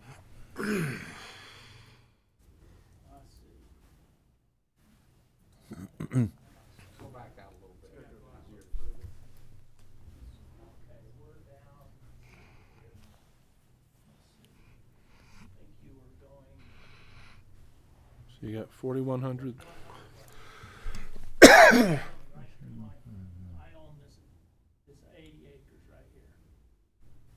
Okay, now it's been proposed, I've seen a proposal going through this way, I've seen a proposal coming around this way, and now you're right. So this is you right here. Yes, I'm right here in this is. Those 240s. Yes. Okay. And another thing that I want to make you aware of is I'm working with Steve Platt. I gave. Would you come back to the microphone? Sorry. Not at just trying to work with stockmen, because I have grown up with that and I'm a stockman. There's been right there on the north side of that property, I made arrangements to let a stock right away come through, and now you're going to be interfering with that. I didn't. The agreement was a stock right away only, and now we're involving what was my livelihood, and it became kind of hard to make a living on it, and so I had to do other things. But my intent is to come back. So, thank you. Thank you very much. Are there other comments? Mr. Chair, I had a text message sent to me that he'd like to read in the record. Okay, very good. It's from Dustin Langston. He's in Denver and couldn't make the meeting today, but wanted me to read this. He said, I am still in support of this beltway, but under the closer inspection, I have found that the proposed route goes straight through a neighbor's house. And I talked to Reed. They've addressed us with that change. But I wanted to get on the record. Neighbor's house as it crosses 4100 West. This home is newer and does not show up on the Horrocks study. I'd suggest taking the beltway north of 4000 North before it crosses 4100 West. And that's his statement. Okay. Thank you. Okay. Thank you. Are there other comments from the public regarding this issue? 4407. The laser doesn't show up on the TV. It's red instead of green. Okay. I appreciate be able to have the public process and the public hearing, and appreciate the staff and commission taking the time to try to make it known out there to the public of what's going on. Would you please state your name? Yeah, Spencer Jones. The belt route goes through about 2.9 miles of my property there. Just a couple of the critical elements, which I appreciate Aaron and Dave taking into consideration, is two pinch points of property. The 75 feet and 150 feet that were presented there from Aaron's presentation are real critical to ensure that we don't have landlocked property when that severance of the belt route occurs. The other thing I just want to bring up to the commission, I realize that at this point in the juncture you're not going to be concluding anything, but as far as with the belt route, as it's being proposed now, it's really not going to help my property. It'll probably be a negative with the property. I know for years Enoch City had talked about this being an interchange location. I know there's been different discussions of the Summit alignment versus this alignment, as well as the 6000, 62, and 6400.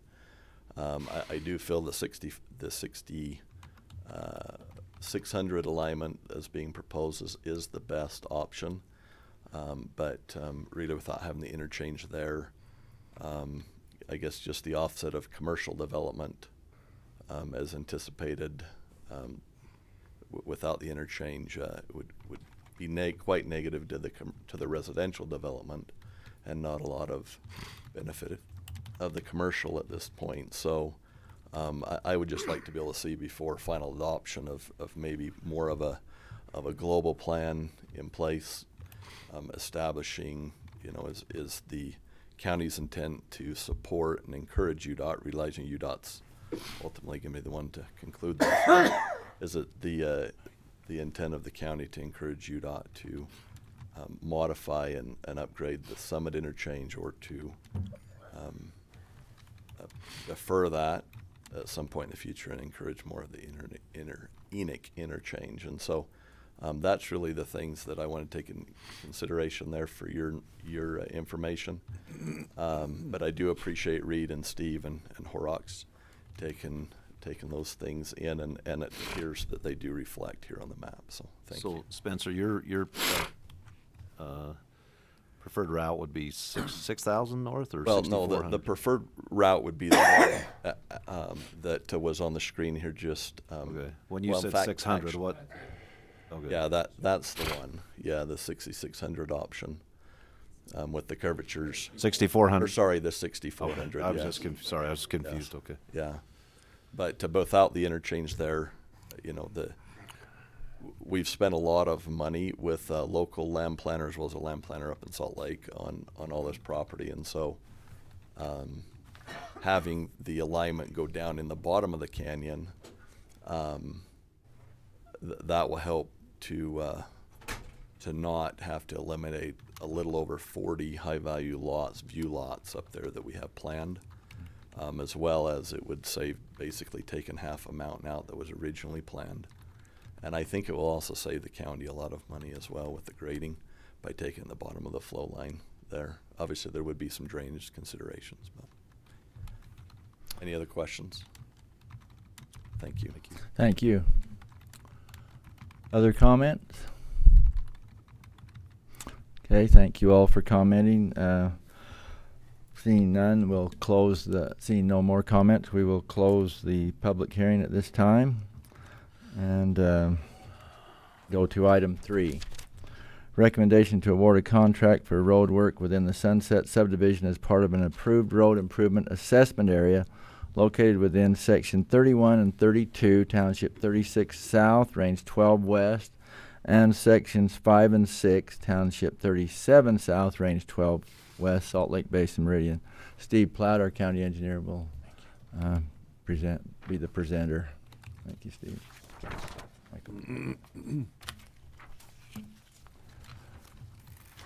Commissioners, before I start this project, let me just say I appreciate Horrocks immensely. They've done a lot of work, tried to get a lot of public comment. I know what a story map is today. Prior to this experience, I didn't have any idea what a story map was. Mr. Sherritt, maybe it's a good idea for you to get with Reed and see how to get on the county website and see how to get to a story map, and you can find out a lot of those details that we've talked about. Yes. Anyway, so thanks, Aaron. Appreciate you. I'm very elated and happy to report to you that Friday morning in my office we had a very successful bid opening for Sunset Subdivision. I have given you a tabulation of that bid opening, which is the legal size sheet. We had 3 bids come in. Phil Schmidt at the last moment decided not to bid it, but we had Mel Clark, PCI, which is Progressive Contracting Inc., and Sunrock. I think you're all familiar with those contractors. You can see item by item what their amounts were, but what I'd like you to do is go to the far right side underneath the total. You can see that Mel Clark's total bid was $969,040. PCI's total bid was $1,034,768.20. And Sunrock's total bid was $1,113,734 and no cents. My estimate was $1,018,827 and 50 cents. We had told the Sunrock subdivision about a year ago when I made my first estimate that it was going to cost them about $1 million. Luckily, or skillfully, whichever the way you want to look at it, we're right there at $969.40. Commissioners, I recommend that the county make an award for this construction contract to Mel Clark. Upon your approval, I will have them get their bonds, their insurance certificates, and their current licenses to me, so I can bring at your next, if hopefully before your next meeting, but as soon as possible, them back to Commissioner Adams so he can sign them, and we can start construction on this road improvement project in Sunset Subdivision, which is 5.2 miles, to bring them up to a county standard of a chip seal. They need to immediately deed the roads to the county. At which time we will take over maintenance into perpetuity. Exactly, exactly. Now, is this based on them taking pit run and gravel out of our pit? That's exactly where this material comes from, Paul. The pit run is from the pit. The crushed gravel is already there. So they'll use that. They will use it and pay us exactly what we paid for it. And then as soon as we can, that's out of the way, we'll put another crusher in there for Preston's needs. Awesome. Excellent. Very good. Good job. Any questions or comments? I would entertain a motion. Okay, I'll make a motion. I'll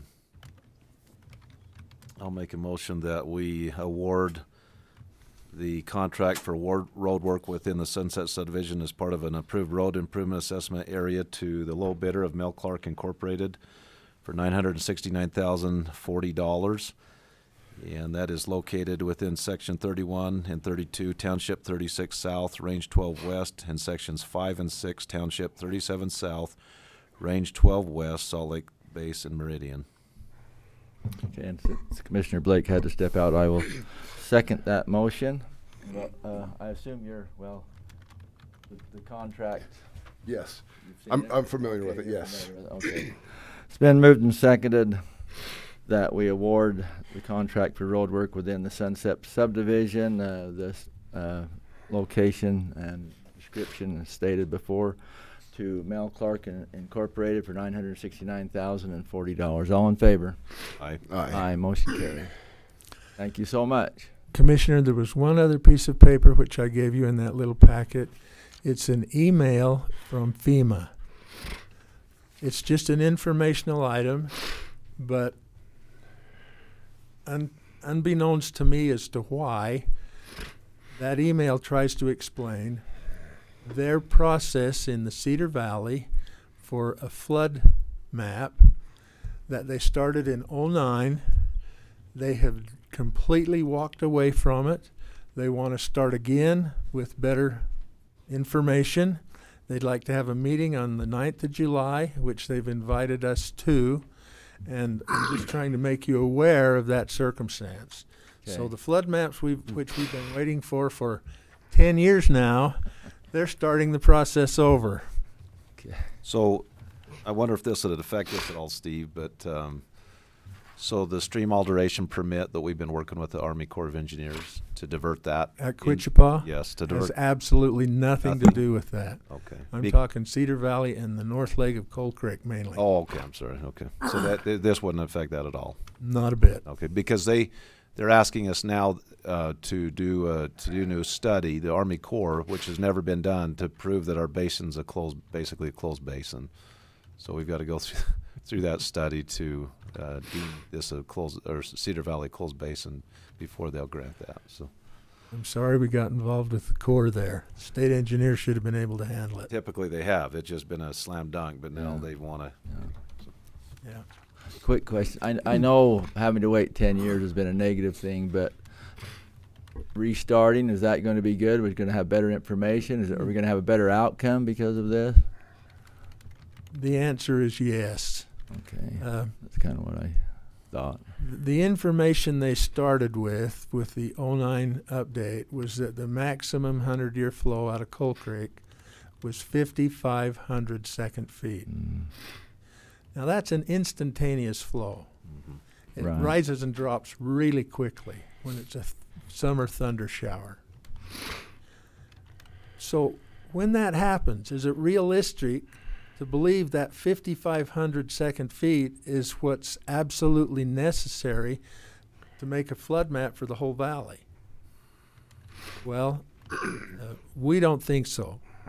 And I believe this restart has come from the appeal which Bowen Collins has been doing for the parks at Deer Hollow, which is Justin Wayment and Brent Hunter, and Cedar City has had some issues with what they've done to the airport. And I think FEMA is realizing, rather than using this instantaneous 5,500 second feet for a 100-year storm, that they need to come to reality, look at more history, see what the flow needs to be, and start from there. So, but that's what we'll be talking about on the 9th of July. Just an interesting statistic. Last week we were getting about 600 CFS. Yes. And last year, this time, last week it was 600. Last year, this time was 14. So that's the difference between year to year. 14 to 600. So. Did you say 600? Last week we were getting about 600 CFS, and the year before this same time was about 14. That seems backward. Not the year before, 83. No, 2018. Or 05. 2018 we were getting 14 CFS down the canyon. In We're 2018, getting more last year than this year? No. Paul, that's not what USGS shows. In 2018, we were getting. That's what Paul Monroe texted me. He said in 2018 we were getting 14 CFS this time of year, and this year we're getting. Oh, 14. I thought you meant 1,400. No, Okay. 14. Oh, I'm sorry. Now it makes sense. That's how dry it was last year. Yes, you're absolutely 14. correct. Okay, excuse me. Thank you very much, Steve. Oh, that's fine. I did. You're welcome. Thanks so much.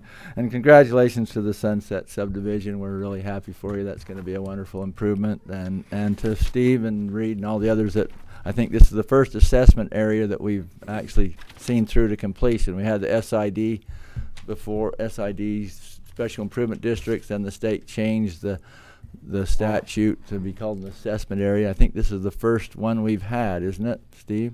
It is. Okay. And I need to recognize Dan. He's the president of the Homeowners Association formally, not this year, but still active in the roads. He and George Mason are the two individuals out there that really made this happen. Thank you. And we thank you very much. Thank you so much. Item number 4, discussion and final approval of a final plat for Peak View Subdivision Phase 3 located near 2525 West Mid-Valley Road, Cedar City, Utah. Assessor's parcel number D-0597-4, presented by Reed Erickson, our county planner. Again, good morning. This is a final plat subdivision. We approved the preliminary plat about a month ago, or a couple of weeks ago. And this is now the final plat where they have a letter of credit for the improvements to be put in. The improvement drawings have been approved by Cedar City for the sewer and the Central Iron County Water Conservancy District for the water. So the bonding is in place and everything is good to go. And so the staff recommend approval of this final plat. And I have it right here for your signature. Okay. All other signatures are currently on it. Any questions or comments? I would move for final approval of a final plat for Peak View Subdivision Phase 3 located near 2525 West Mid-Valley Road, Cedar City, Utah, APN D-0597-4. Second. Been moved and seconded that we approve the final plat for Peak View Subdivision Phase 3, location stated previously in the motion. All in favor? Aye. Aye. Motion carries. Thank you.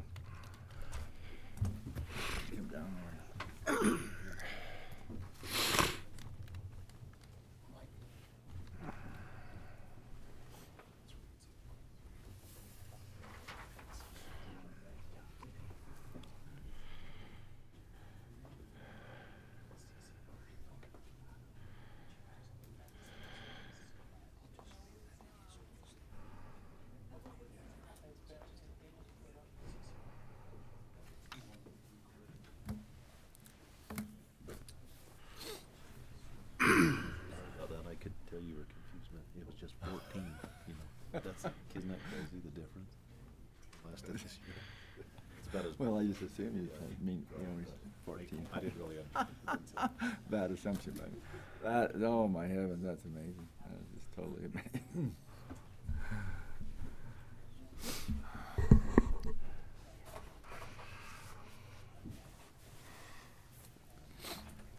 Okay, we all signed. We'll move on to item 5, presentation by Iron County Karen Share regarding the current state of the agency and an overview of services rendered, presented by Peggy Green. Welcome, Peggy. How are you this morning? Good morning.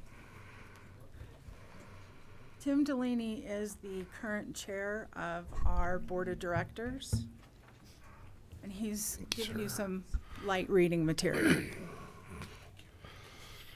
I wanted to just show you on the front there 2 of the things that we do to raise funds for ourselves. We have 2 major fundraisers a year now. Our 8th annual golf tournament is coming up, and in February we balance that out with a dodgeball throwdown. So we are talking to the next generation of philanthropists, we do hope. And it is going to be in its 4th year, and it's been a great success. And both events provide us with unrestricted cash, which is so important to a nonprofit. We can get federal grants, state grants, even some of our private foundation monies come with restrictions. So often we're not able to put it towards a specific need or operational expenses. And that's important. We only have 10 paid employees. There are 5 on the shelter side and 5 on the pantry side. And so if you look at some of our service numbers, we could sure use some more team members. So we rely heavily on volunteers as well.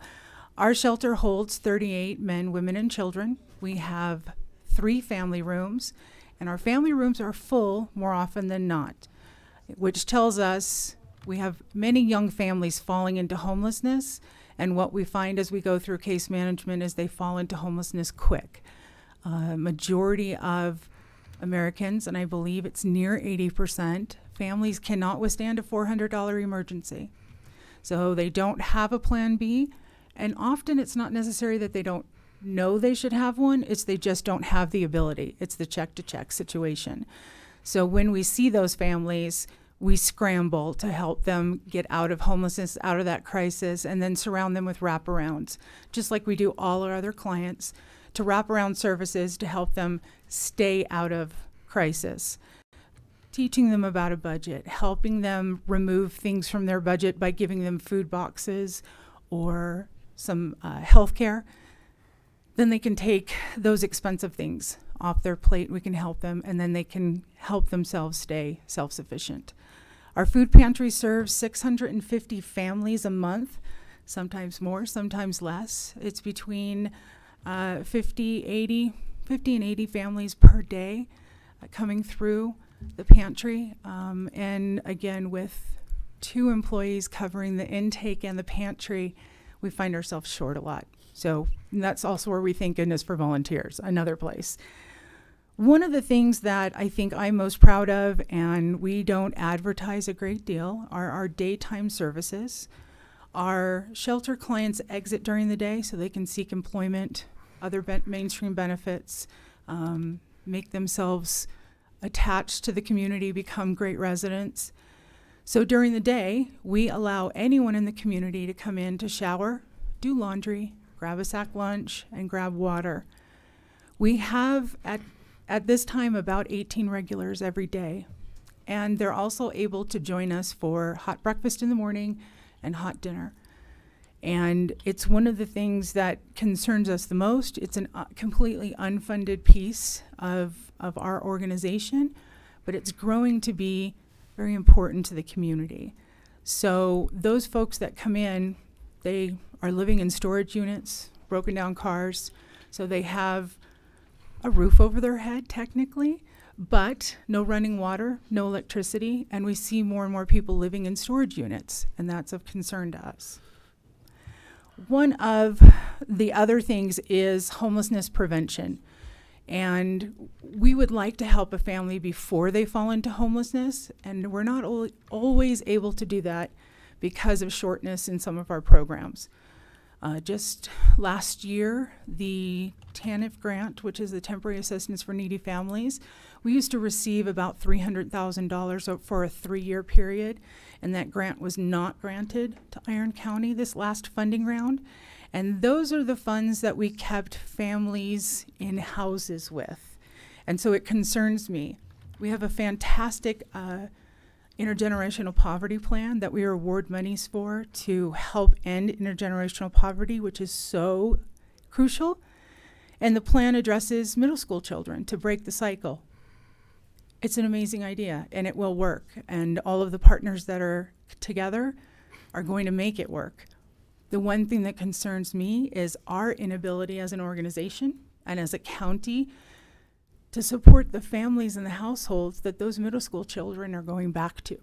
If we're teaching them how to stay out of poverty, I fear over this last year we may have made some homeless, and we'd rather not create new homeless families. We'd rather just take care of the ones we have, and at some point in our lives, end homelessness. One other item that we do is case management, and that's provided to all of our clients, whether that's through the pantry or it's through the shelter.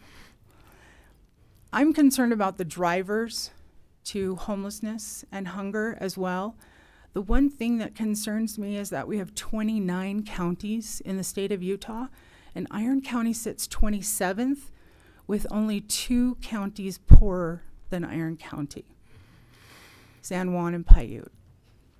So we've tried to focus some of our efforts on poverty as well, and again, in prevention. I want that to be our contribution, our advocacy and ending homelessness and helping those families stay out of poverty as well. One of the things that we've come up against in the last couple of years is our emergency temporary shelter is serving multiple purposes with an absence of other programs or programs in Iron County that are already taxed. So many of the things that we come up against, Ken Carpenter mentioned this morning, there were so many parallels in what we find and what is connected to law enforcement.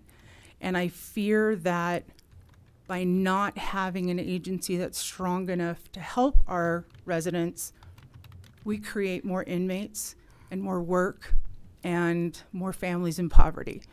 So we want to concentrate and come out of that so that we don't lean on other agencies. But we're serving the purpose as transitional housing right now. So if we don't have housing when someone exits jail, absolutely, by not putting a roof over their head and giving them that opportunity, we're increasing recidivism, excuse me. It's a tough one for a Monday morning.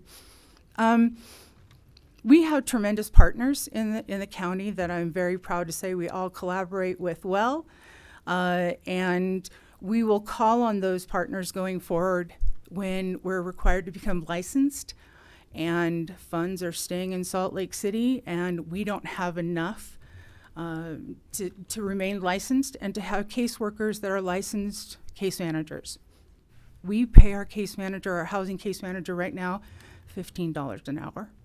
And we won't be able to continue if we can't license those case managers. My immediate request is an excellent program that we have come up with, and that is our cardboard recycling program. We've purchased a baler. We need to build storage. We need to build a building to put the baler in. We have the community prepped and ready, and we need to do some electrical work, and we need about $20,000 that will get that business started, and it will also provide a job training opportunity and a revenue stream for us. We currently don't have our own revenue stream. We don't have a thrift store or a restaurant or anything that can lend to our cash. And so that's our need. Going into the mid-year budget, we ask that you consider it. Do you have any questions? What is your market for the baled cardboard? Currently, we have Griffles and a couple of other organizations that are already ready to donate. We're prepared to pick up. We have the school district in alignment with us and a couple of retail stores. So they're going to pay you to. Southwest They're going Appliance. to pay you to go and pick up their cardboard and bale it. Correct. And then we will receive, we're following the lead of the Sand Peat Pantry that did the same thing, and they've brought in about $25,000 selling the recycled cardboard. Per year? Mhm. That market's still strong? Mhm. Because the It recycling market's tapered off a lot. Correct. The cardboard ebbs and flows, but that one is the one that's staying consistent. And without recycling of cardboard in Iron County, we identified that need. So you got those businesses that want you to come and get their cardboard. Mhm. Who buys it? The baled cardboard. We have a partner already in alignment. Turn Community Services started the cardboard recycling and then didn't want to stay in that business. They wanted to focus on shredding, which is where their major support is. So there is a partner that comes from Salt Lake down to Las Vegas, and we're right on their route. All right, we'll take it into consideration. We're actually on a calendar year, so we budget at the end of the year, but we can take special requests. Okay, I appreciate it. Thank you very much. Thank you so much for that great report. We appreciate all you folks do for our community. I always like to do the numbers. You said 650 people, families a month, and I was just thinking, well, if that was just 2 people per family, there's probably 3 or 4. That at 2 people, that would be 2% of our population. So it's so it's probably 3 or 4%. So that's an alarming stat that there's that many people out there in that kind of need. So we appreciate all you folks do. Thank you. Item number 6, discussion and possible approval of a resilience yoga program for the Children's Justice Centers, presented by Stephanie Furnival, Director. Thank you, Stephanie. It's a mouthful, right? No, it's just. Thank you.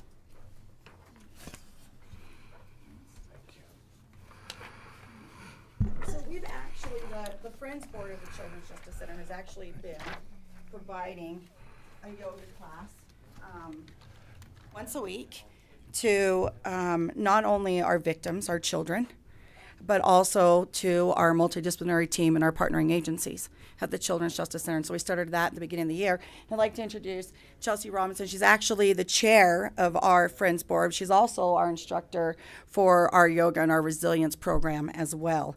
And so I would like to give her an opportunity just to talk a little bit about vicarious trauma. Just to,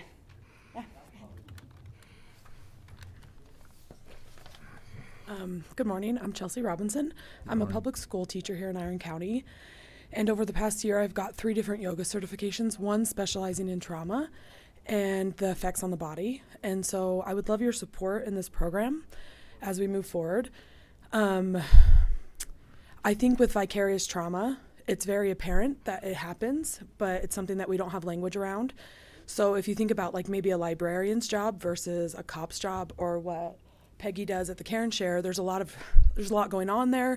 There's a lot of compassion fatigue, and when you take the time to take care of yourself, even 1 hour a week, the return is great. So if you can give your employees this opportunity and support, I think you would have a good outcome where they can take a moment to tune in with their bodies, tune in with how they're feeling.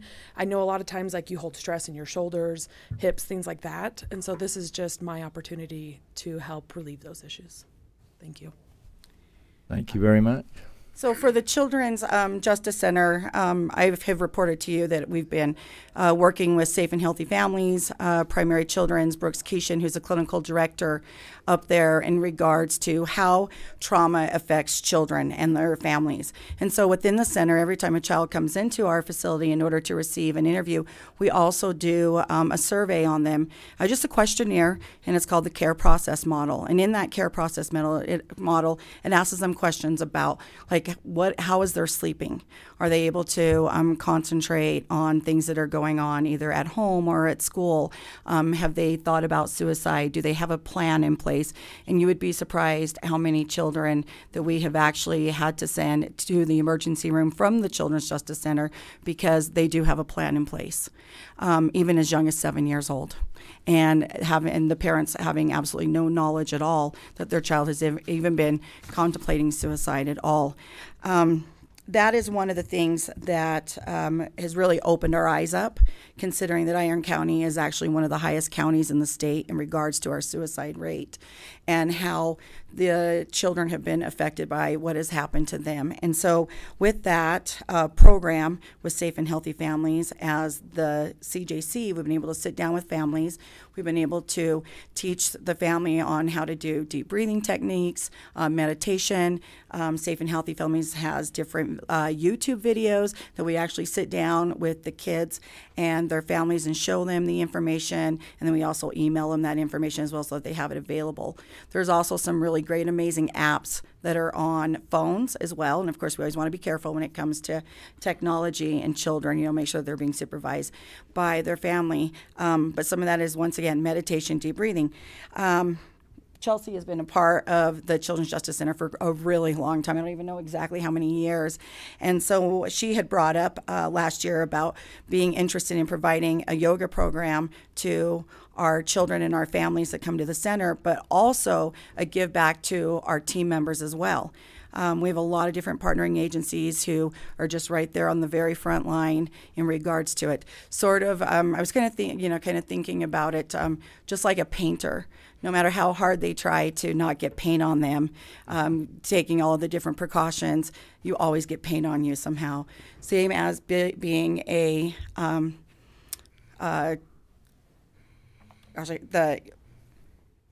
it's totally gone.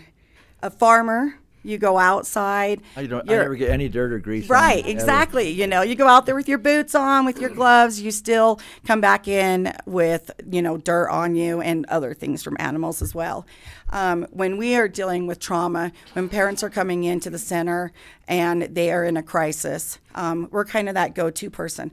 We're the one that kind of lands all over. And even after they leave the center, we still are just kind of stuck with that on us. And Mike, Commissioner Blake, can, being law enforcement for over 20 years, can attest to how hard it is, even though we take lots of classes. We try to increase our skill set in regards to making sure that we are taking care of ourselves, because if we're not taking care of ourselves, there's no way that we can possibly take care of these families and these victims that come into the center.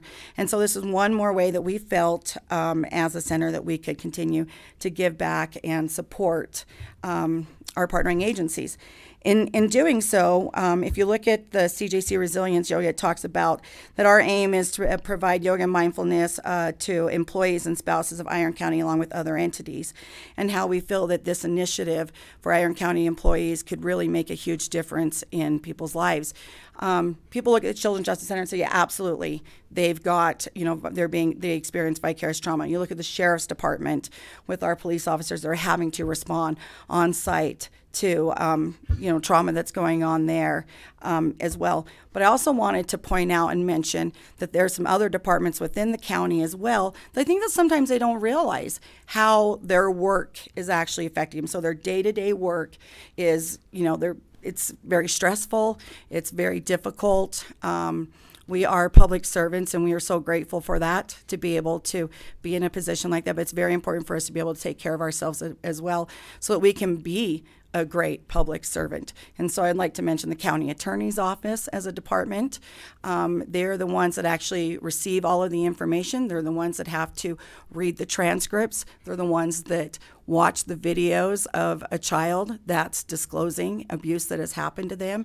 They're the ones that, for sometimes a case can go on for years, and so they have to continue to pull that information, meet with those families, and continue to be exposed to all of that trauma that's going on, as well as our justice court clerks. our justice court clerks are receiving that same information. They're going into the courtroom. They're hearing all of the information. And so it is still on them. I have actually talked to a couple of those different departments and have encouraged them to come to our yoga class. We used to have it on Fridays at 4 o'clock. I had asked if it could possibly be on their work time. For example, the state of Utah, all Utah employees actually get 30 minutes 3 times a week for them to do self-care, whether it's through exercise, through yoga, for going out and doing mindfulness walking. And we did recently change that Friday yoga session to a Tuesday because we realized on Friday, it's the end of the week, people are wanting to go camping and go do fun things with their family. And of course, we want them to be able to do that. And so we weren't getting as much participation as we liked. And so we moved it to a Tuesday afternoon at 4 o'clock. In talking to a couple of the departments in regards to, I had asked them, have you been able to talk to your supervisor regarding whether or not this is something that, if you guys aren't busy, which I understand. If they're busy, that's one thing, if they can't get away from the office. But they kind of felt like it was difficult for them to talk to their supervisor about wanting to go and participate in this yoga mindfulness that we provide on Tuesdays at 4 o'clock. And so what I'm here for is to ask for the commissioners to consider supporting us in regards to county employees who would like to participate in this, minding that there is time and availability, because I understand that, if we're busy and they can't have anybody out of the office, I understand that. But if there's availability for them to be able to participate in this. It is shown that through different huge Fortune 500 organizations that a highly stressed employee costs the company an extra $2,000 a year in health care, along with the mindfulness programs ramped up. When they introduced a mindfulness program, it actually fell 7%. I was speaking to Cindy Jones, who is an amazing therapist in our community and has done a lot for so many of our partnering agencies in regards to vicarious trauma. She's always there whenever there is, a shooting occurs or there's a death of a child that has really caused some issues, within the agency itself, for them to be healthy. We just had the little girl up north. I know that community is in deep sorrow over what is happening. And I know that there are actual officers who have retired from that case because it is just too difficult for them to carry on. I just wanted to be able to give back to our employees as well as their spouses as well.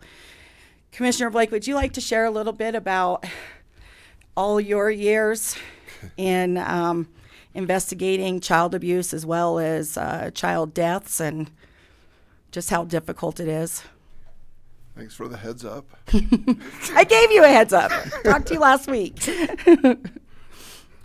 No, this is absolutely the most difficult and most taxing thing on a person, on their family, on their peers.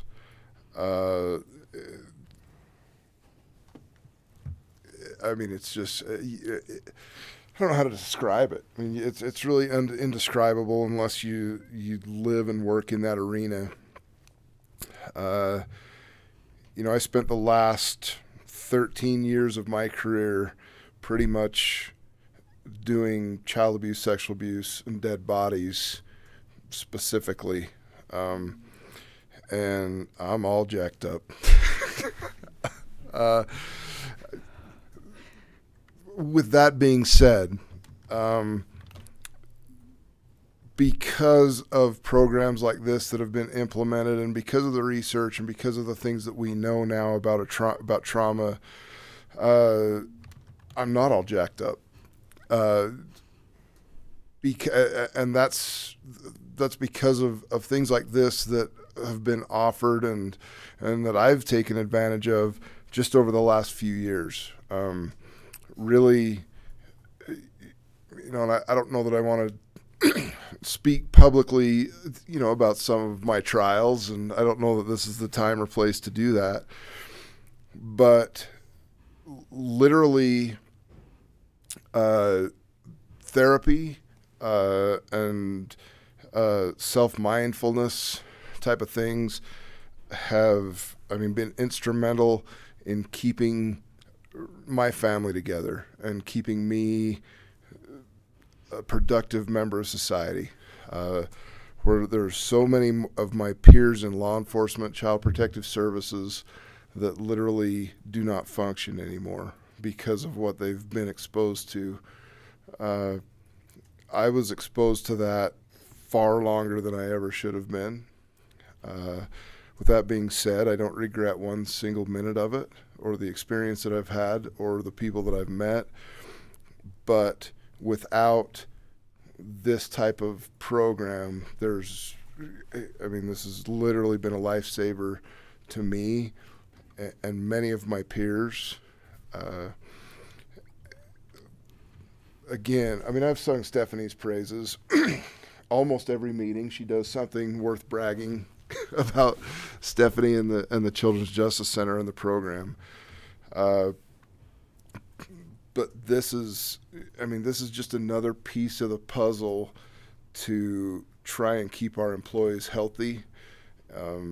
We, over the last couple of years especially, we've talked over and over again about what we can do to improve morale and improve our employee health and service to the county.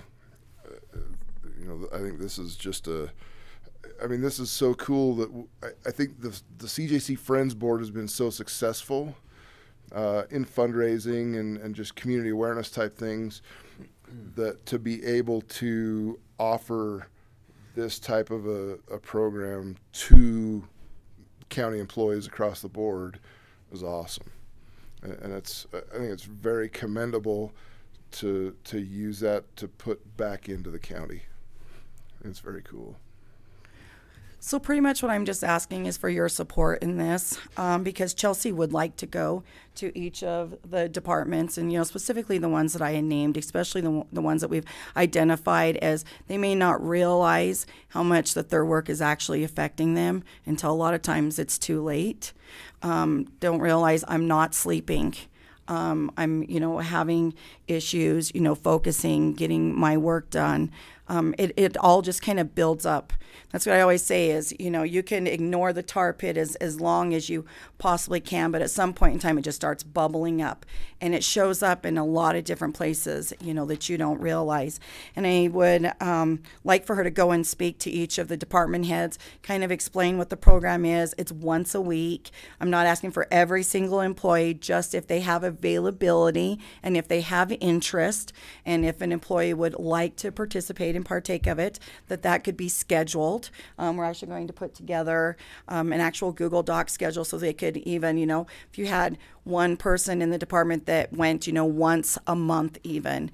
I know that for us at the Children's Justice Center, being able to go and work with Chelsea for an hour, it's unbelievable what a difference it makes afterwards. And we've gotten some great responses from the kids. Absolutely love it. The parents love it.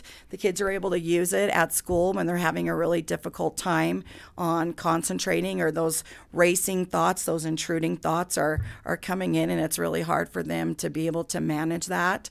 They go back to the skills that they've been given in our mindfulness yoga program. And so I'm just here to see if there's any way that I could get your support in moving forward and having Chelsea talk to our department heads, and if they have, the availability to go ahead and have any of their staff members participate in this, that they would have your praises on it. It would be okay. Well, sounds excellent. And these jobs here, we have no stress at all, so we don't understand what you're talking about. Sure. Anyway, I'm going to save a mat for you, okay? I can definitely use it. Anyway, just one logistical question. We have all the employees here in the courthouse. You do this at the CJC. Is there an we opportunity actually to come over do here? it. Oh, you do it in the... We do it in at Cedar Space Yoga. It's on, is it on 200? Cedar Yoga Space. So you can what?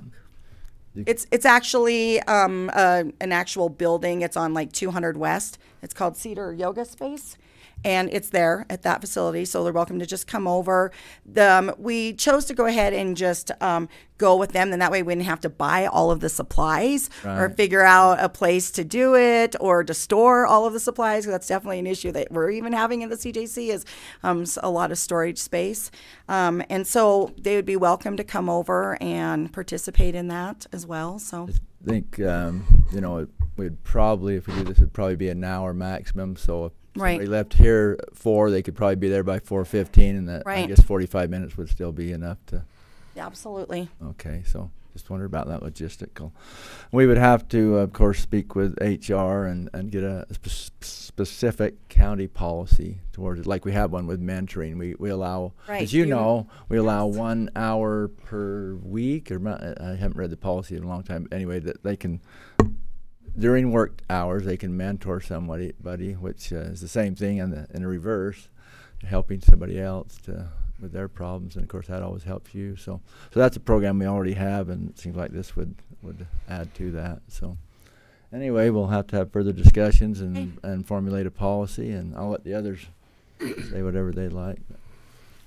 I said my piece. Okay. That was good. Any questions? Okay.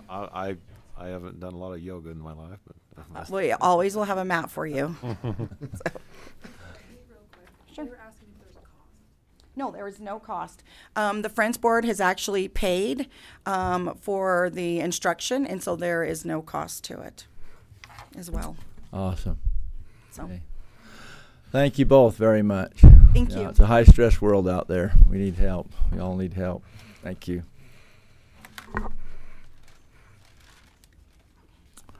Item number 7, discussion and possible approval of renewal of a contract with Everbridge for emergency communication services. George Colson, our emergency manager. Morning, Hi. George.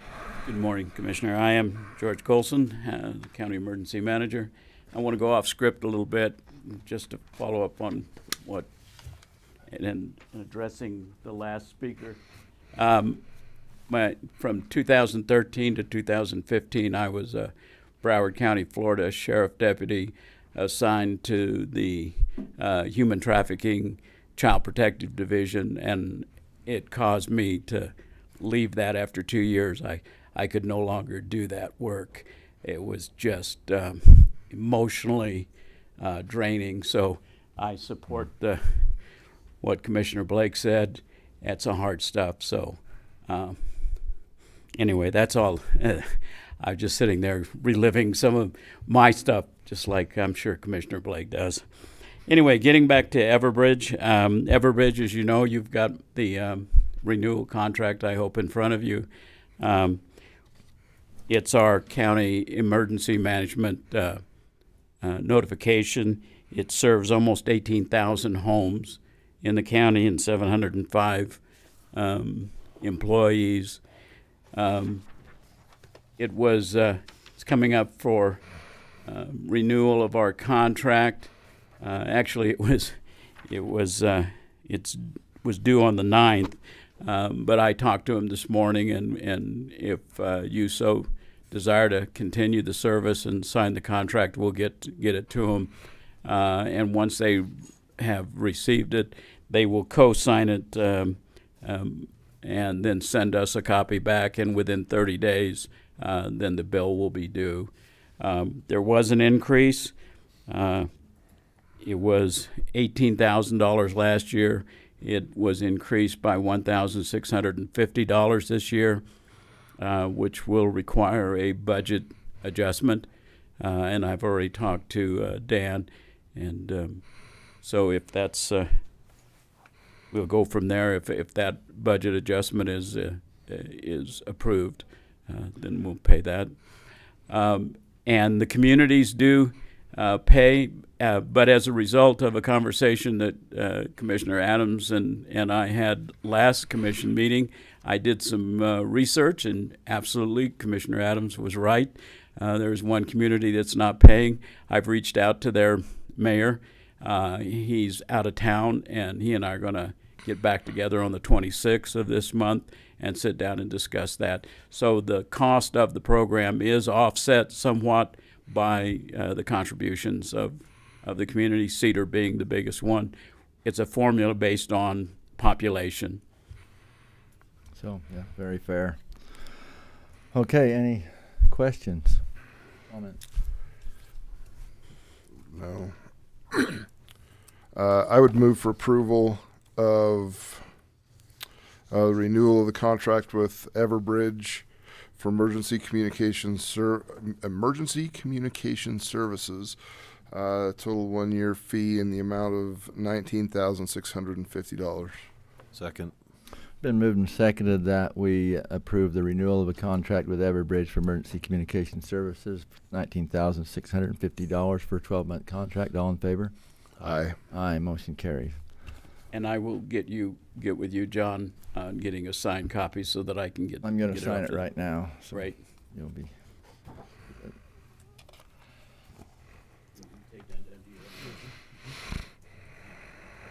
Does it need a countersign? Does it need a countersign? It doesn't show one except just by Everbridge, of course. And I will get you a copy of Everbridge. Let's see. Very good.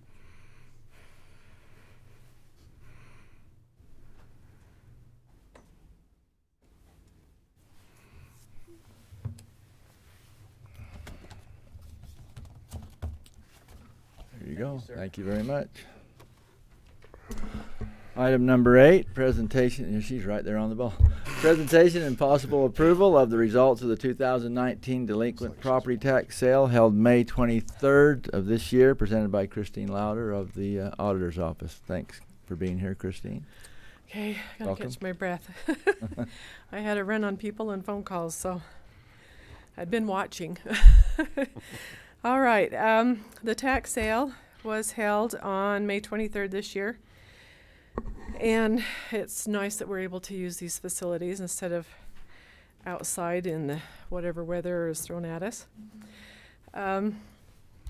We started this year with 122 properties, and at the time of the tax sale, we had let's see, wait a minute. I'll back up. We had 127 that we started with. Properties that were paid prior to the tax sale was 22. And there was 42 properties that were struck back to the county for no bids. And there were 63 properties that were sold at the tax sale.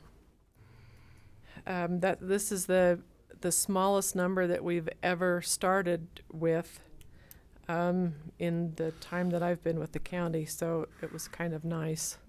I'm not sure if that will be a trend or not, but it was nice for this year. So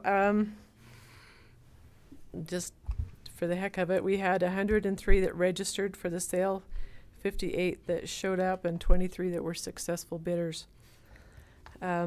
So there was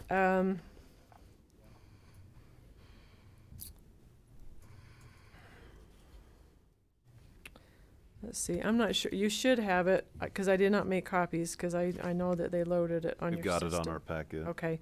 Yeah. All right. So the third page, the one that's got where you are to sign, shows that there was almost $106,000 that was generated in surplus funds. I will be notifying the property owners prior to the tax sale that that money is available. And then there was $17,500 that was collected in back taxes, and then $22,000 in administrative costs, and that goes towards advertising, pain and suffering, and advertising. And having the properties researched, and all of the certified letters that are mailed out by the treasurer's office. That helps defer some of the costs. So, do you have any questions on it? Went really smooth this year, so we're always grateful for that. We did not, as far as I'm aware, we have not had any problems with any of the properties that have come to light after the tax sale. There's been a couple of times that something's turned up that it was property that they couldn't access because it was landlocked, or that it turned out to be a road, or some strange thing over the years that have popped up. So if there's no questions, then I would like to present these to be approved and finalized so that I can proceed in issuing the deeds to the new owners. Okay, thank you. I'd entertain a motion if there's any questions or comments. Okay, I'll move to approve the updated list of insignificant real property. Number 8. Sorry. I'm sorry, wrong one. Approval of the results of the 2019 delinquent property sale tax sale May 23rd, 2019. I apologize. Second. Perfect. Been moved and seconded that we approve of the results of the 2019 delinquent property tax sale held May 23rd as presented by Christine Louder of the Auditor's Office. All in favor? Aye. Aye. Motion carries.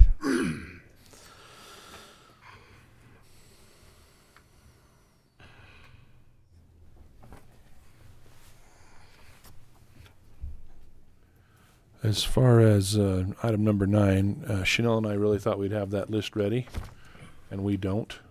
I don't have his attention. You don't have it, okay. Yeah, we thought we'd have it ready by today, and we don't. Do we have more than one? Oh, my good wishes. Oh, yeah, which number 9? Okay. 9A. Okay, so just because that's not completed, allow me then to submit, because this was supposed to be a part of what he was going to submit. This is a list of 42 properties that were struck off to the county that will now be the clerk's responsibility to handle and administer. So I will just pass this off to John. Thank you. And as a reminder, under that ordinance 2019-3 that was passed earlier this year, these as well as parcels gained in other ways can be added to that insignificant parcel list that we've worked over several times this year, and we'll probably have one more to go. So excellent. Yeah, it'll be an ongoing thing, but we're having good success. We are, yeah. Parcel that's been a great they're moving. Thing. Yep. Thank you so much. Okay. John. Okay. We'll scratch the first item. First 9. As explained. On that first item 9, my question was, I assumed that would also include the identified surplus property of the Fiddler's Building. When I emailed you, it said we no, because that's that the insignificant. Remember, we had the definition for insignificant and insignificant, and so significant parcels aren't included on that list. The insignificant list can be sold without having to do we go have an agenda item on here that I requested to sell the Fiddler's Building, to approve the sale of the Fiddler's Building so that we can close on that? Did that need to come back? Well, that's my question to you. In my email, asked if we needed apologize. to. We accepted the offer, right, for the Fiddler's Building, and so if you're fine with that and we move forward, but I was under the impression that we would come back authorizing you to sign on behalf of the county for closing.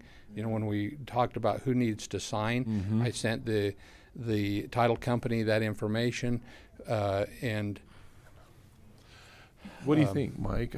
Did we need to bring that back, or was that sufficient? What we did last time? We can't make a decision in closed session. We came out. No, we came out of the closed session, agreed to accept the offer, and directed me to prepare closing documents and do everything that we needed to do to close the sale of the property. So that may be sufficient. I accept the offer, and there wasn't a counter offer back to the county. It was. We countered. They accepted that, but that was done prior to this action of the commission. Because I stepped out, did that on the phone, came back. They came out and accepted the offer. So I think it's been approved. The question was, would there be another action necessary to approve, to move forward with the closing, or is that implicit in accepting the offer? statutorily we found, I had you sign the sales offer acceptance, but then John showed in the statute where the clerk signs on behalf of the county for the sale of property. So I'll have his signature prepared for the closing documents. And I'll just work with the title company on that then. Yeah, okay. Yeah, So we're that's- good. Okay. Thank you. Okay, excellent. Thank you, Reed. I'm glad for the clarification there. That was No. This time we will adjourn as Iron County Commission and convene as Iron County Development and Renewal Agency. Second item number 9, discussion and possible approval of tax increment payments for the Burl, Buckhorn, and Cedar Valley solar areas for 2018, presented by Clerk John Whitaker. Thank you. So these are fairly boilerplate. This is not the first time these 3 projects have come before the ICC DNRA. These are 3 of the small projects that were done kind of as sister projects, one in Cedar Valley, as it says, one up on the Buckhorn Flat, and one Burl Solar. Did you want to speak to it, Dan? I just have the amounts and the actual papers to sign. Do you have papers as well? Oh, great. I just wanted to make sure we left this meeting with signed papers because the last few we've kind of bounced one around. that had legal problems or whatever, and Yeah, there was something wrong with it. So I didn't anyway. need to speak to it, but I do have the numbers if you don't. Okay. All right. Is that the bit on the second page? The documents that Danny sent didn't have the numbers on them. Yeah, that is blank on the second We've page. got them in our packet. But they don't have the numbers if yeah, we've had a hard time kind of getting those all straightened out. We made that second page to show base value and things, and that's what you have, right? Yeah. So- The most significant things that you need to have on there is just the amounts. And keep in mind these are 50% projects. So Burl is $27,814.30. Buckhorn is $31,099.13, and Cedar Valley Solar is $29,103.37. These are by far the smallest projects that we have. So. They're the rebate amounts, so they're 50% for 10 years was the original agreement. I guess, actually, you know what, Dan, they will need those second pages to be able to make their motion for the dollar amount. So I'll give you. How many years are we into these now? You know, I believe these started. 2016. They were based on a 2013 market value, but I don't think they started till 2016. Red Hills, we actually did increment in 2016. These guys started in 2016. I think the first payment was 2017. I could be wrong, but looking back there, I don't see Cindy, who may also know off the top of her. There she is now. I think this is about the 3rd or 4th year that we've paid these specific projects. Okay. So nearing the halfway point. Do you have then? Oh, you got. Yeah, we've got all these. Oh no, that's their proof of operation. Let's cobble these together. Yeah, Cedar Valley. Oh, did you add them as dual-sided? Yeah, that's just the way I grabbed them all. So. Well, that's all I know. So let's do this. And that way we've got them in the document properly.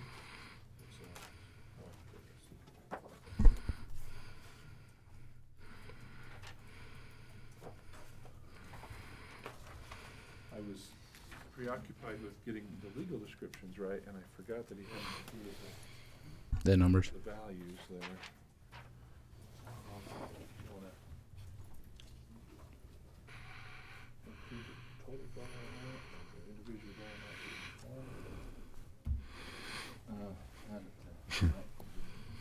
Okay, want to do the motion?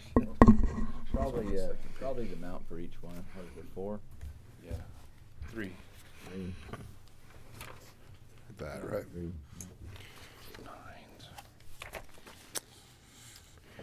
Okay.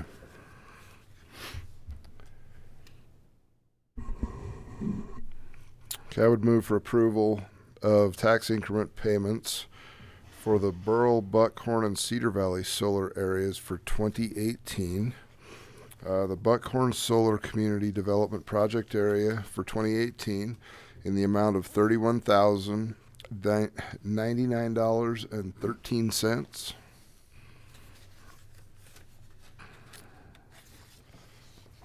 Which one was that? Oh, that was Buckhorn. Okay.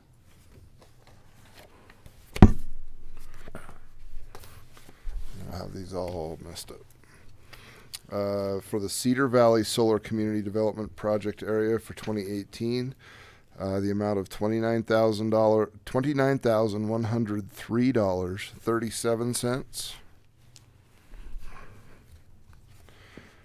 And the Burl Solar Community Development Project Area for the year 2018 in the amount of $27,814.30. Second. It's been moved and seconded that we approve the tax increment payments for the Burl, Buckhorn, and Cedar Valley solar areas in the amounts stated in the motion for 2018. All in favor? Aye. Aye. Aye. Motion carries. Thank you. We'll now leave the Iron County Community Development Renewal Agency and return to reconvene as Iron County Commission. So now, Adrian, good morning. Commissioners, I have 3 new hires to present and 1 promotion request. I'll just follow in line with the agenda outline here. So the first Section A, Council on Aging, we recently went through the hiring process to backfill 2 assistant cook positions. The first new hire is Elise Monson. The start date of May 28th, 2019.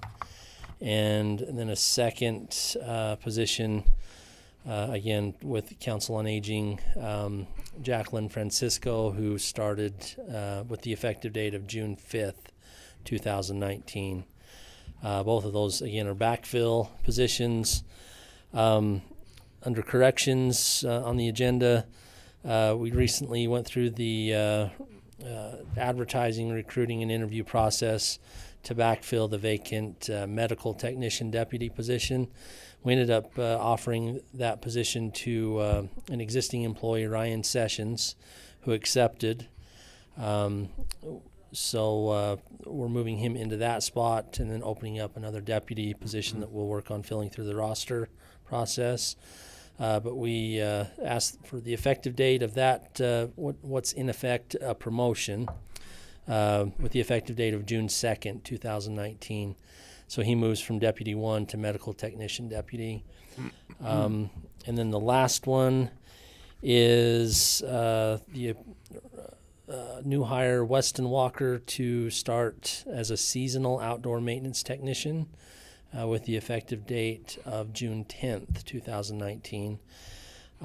Technically, I think we'd look at this as a backfill, even though it's a position we didn't fill last year, but it was approved in the budget last year, reapproved for this year, but it's the first time we've actually filled it, if that makes sense. So, but we're not creating a new position. It's an existing budgeted position. And again, he started this morning, actually, the June 10th. So that's what I have to present to you today. Okay, I'll move to approve the personnel changes. First, Council on Aging, the approval of new hire. Is it Alyssa? Is that how you pronounce that? I believe it's Elise is how I've been saying it, but I may be incorrect. Elise Monson is PT Assistant Cook, effective May 28, 2019. That's a backfill of vacant position. Approval of new hire Jacqueline Francisco as PT Assistant Cook, effective June 5th, 2019. That's also a backfill of vacant position. Then in corrections, the approval of a status change for Ryan Sessions from Deputy 1 to Medical Technician Deputy with corresponding pay increase, effective June 2nd, 2019. That's a backfill of vacant position. And then in Tourism, Parks, and Recreation, the approval of new hire Weston Walker as a seasonal outdoor maintenance technician, effective June 10th, 2019. This is a newly approved position. I'll second. Been moved and seconded that we approve the personnel changes as presented by the Personnel Director. All in favor? Aye. Aye, motion carries. Thank you. Okay, thank you. Did you happen to be watching, you watch on, okay, so did you see the yoga presentation? So we need to So, policy on that. just kind of possibly rework the existing policy that allows for the volunteer time. The mentoring, well, it would, Or would well, it be better just that to would, to duplicate that because it's our new policy? probably put it into a new policy, because that, yeah, it'd be separate, but I think that it would be a lot like it now. So. Okay.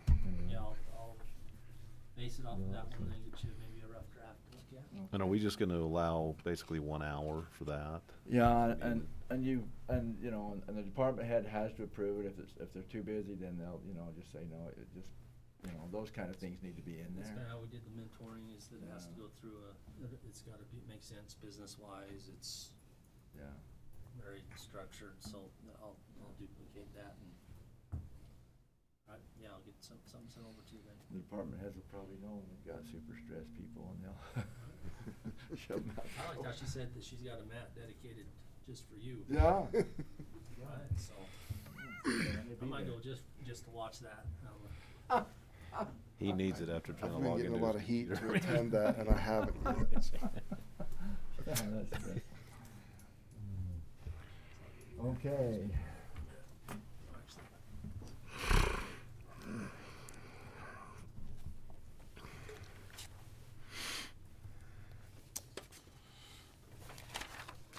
You all right? Yeah, my neck's all jacked. I have to do some yoga. Yeah. It's a good thing.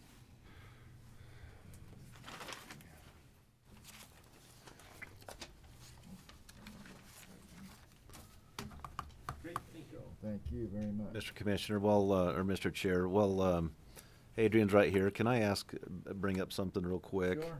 Adrian, you know that meeting we had with Lori on the indigent appeals thing? So I've reached out to a lot of other commissioners in the 5 county, and I've also I called and visited with Mandy Grace. She's the interim director, CEO for UAC. And she's going to look into that as well to see if we can get some help from that organization. She seemed like she would be willing to help us, so I hope that's okay with you That might too. be a really good act. What's that? That might be a really good action for UAC to be involved in. Yeah, I thought, you know, because I thought about calling 6th County, and I thought, well, why don't we just get UAC involved, and they can help us bring all this together. Maybe we can get some action. We have a lot of clout as a Right. group. So Excellent. just to let you know where we're at. So I haven't forgot you. We're working on Glad that. you bring that up. Actually, we actually have some more information for you too. Lori has had some additional correspondence and has relayed that information to me, and we were going to reach out to you to just see if we can maybe meet again to give you another update on some additional information. So great, thank you. Thanks. Thanks so much. Any prairie dog matters? I dreamt of them the other You night. dreamt? Were you holding a gun? No. I'm not going to comment my dream. I was shooting them, and they wouldn't die. They just kept running away. And it was a weird dream. I don't even know why. I have nothing against the prairie dogs since things have calmed down. I haven't. You were shooting them on a farm, though, under permit, right? Exactly. Can get 4D permit. Yeah, under Exactly. a 4D permit. That's right. You're good. Specific. County board. Any county board item? I think I got mine updated. Okay. Last time we talked about it, the ones that I had. I did want to bring up one item. We were hoping to have a meeting for Iron County SSD number 3. Yes. Have you got time this week? When would be a good, like Wednesday afternoon or evening, depending on when those other guys can come? Do you want me to just? Wednesday won't work, but anyway, I'll talk to you right after. Let's just figure out a couple of times. Maybe you're able to, and then I'll see when they can do it. Okay. All right. Excellent. We're in the process of changing from the account on the side to putting those monies into the regular PTIF funds. Among the many things that board needs to do. So we don't have that money out earning any interest at this point, or it just needs to be changed to a higher? It's earning interest, but what it needs to be is in its own fund. Its own fund. Okay, Yeah. that's right. Okay. And so it'll be, but it will be one of the PTIF funds. Part of the challenge has been the increase in the stringency for transparency requirements. You have to have like your Excel in just a format so that they can read it, whereas what Dan's system does is nearly automatic as far as the transparency requirements. I was able to do the deposit and investment reports no problem and things like that, but the requirements have gotten more stringent. And then we're also looking at possibly using that fund to move those CIB monies through for the loadout station, the bit of roadway we're going to do on the loadout station. So for those reasons, we felt like it was prudent to bring that in-house rather than have it. Have to cash flow more money through that account than we even have in the SSD number 3 as we do that project. Yeah, we wouldn't. The Right. account wouldn't have been able to sustain. Right. You don't even have that much cash sitting in there in that Wells Fargo to even do the project. Yeah, it was like a $5 million project, and we had a few $100,000 in that account. So having it tied with the in-house PTIF funds will allow the accrual accounting to continue to happen. Otherwise, we would have overdrafted the standalone account. Yeah. So anyway, that's one of the many things that we'll need to discuss when we have that meeting. But let's figure out a time to meet. Excellent. Okay. And hopefully we can get the CIB funds when we're ready. We can get the CIB funds to help with that. I know you've got good support from Gary Zabriskie and those, because that is literally a community impact. It is. It's the perfect definition of what those funds are for. Yeah, absolutely. Anything else? Seeing none, Chair declares adjournment. Thanks all for your participation. We're meeting back here at 1:30. Yeah, 1:30.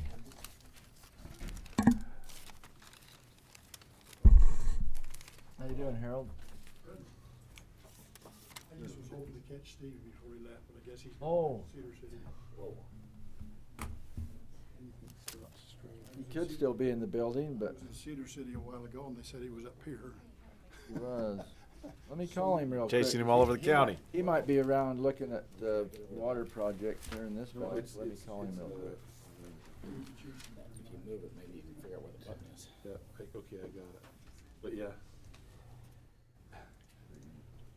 just dragging the window around, I was able to kind of.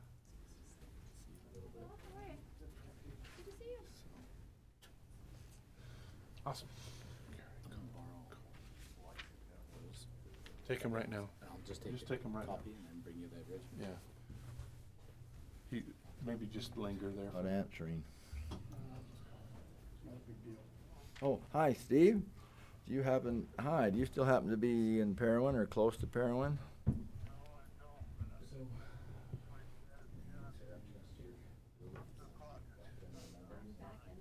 Okay, Harold Mitchell's here and would like to visit with you also. He's going to be here at 2 o'clock for another meeting that probably last an hour, half hour or something. I'll have Harold, do you want to talk to him? Harold will call you and set up a time to meet when you come over. So, all right, very good. You bet, thank you. Bye-bye. Okay, you're welcome. There you go. Oh, no doubt. Yeah. Didn't see it.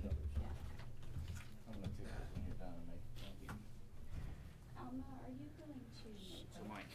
Vegas. Whatever they're calling it.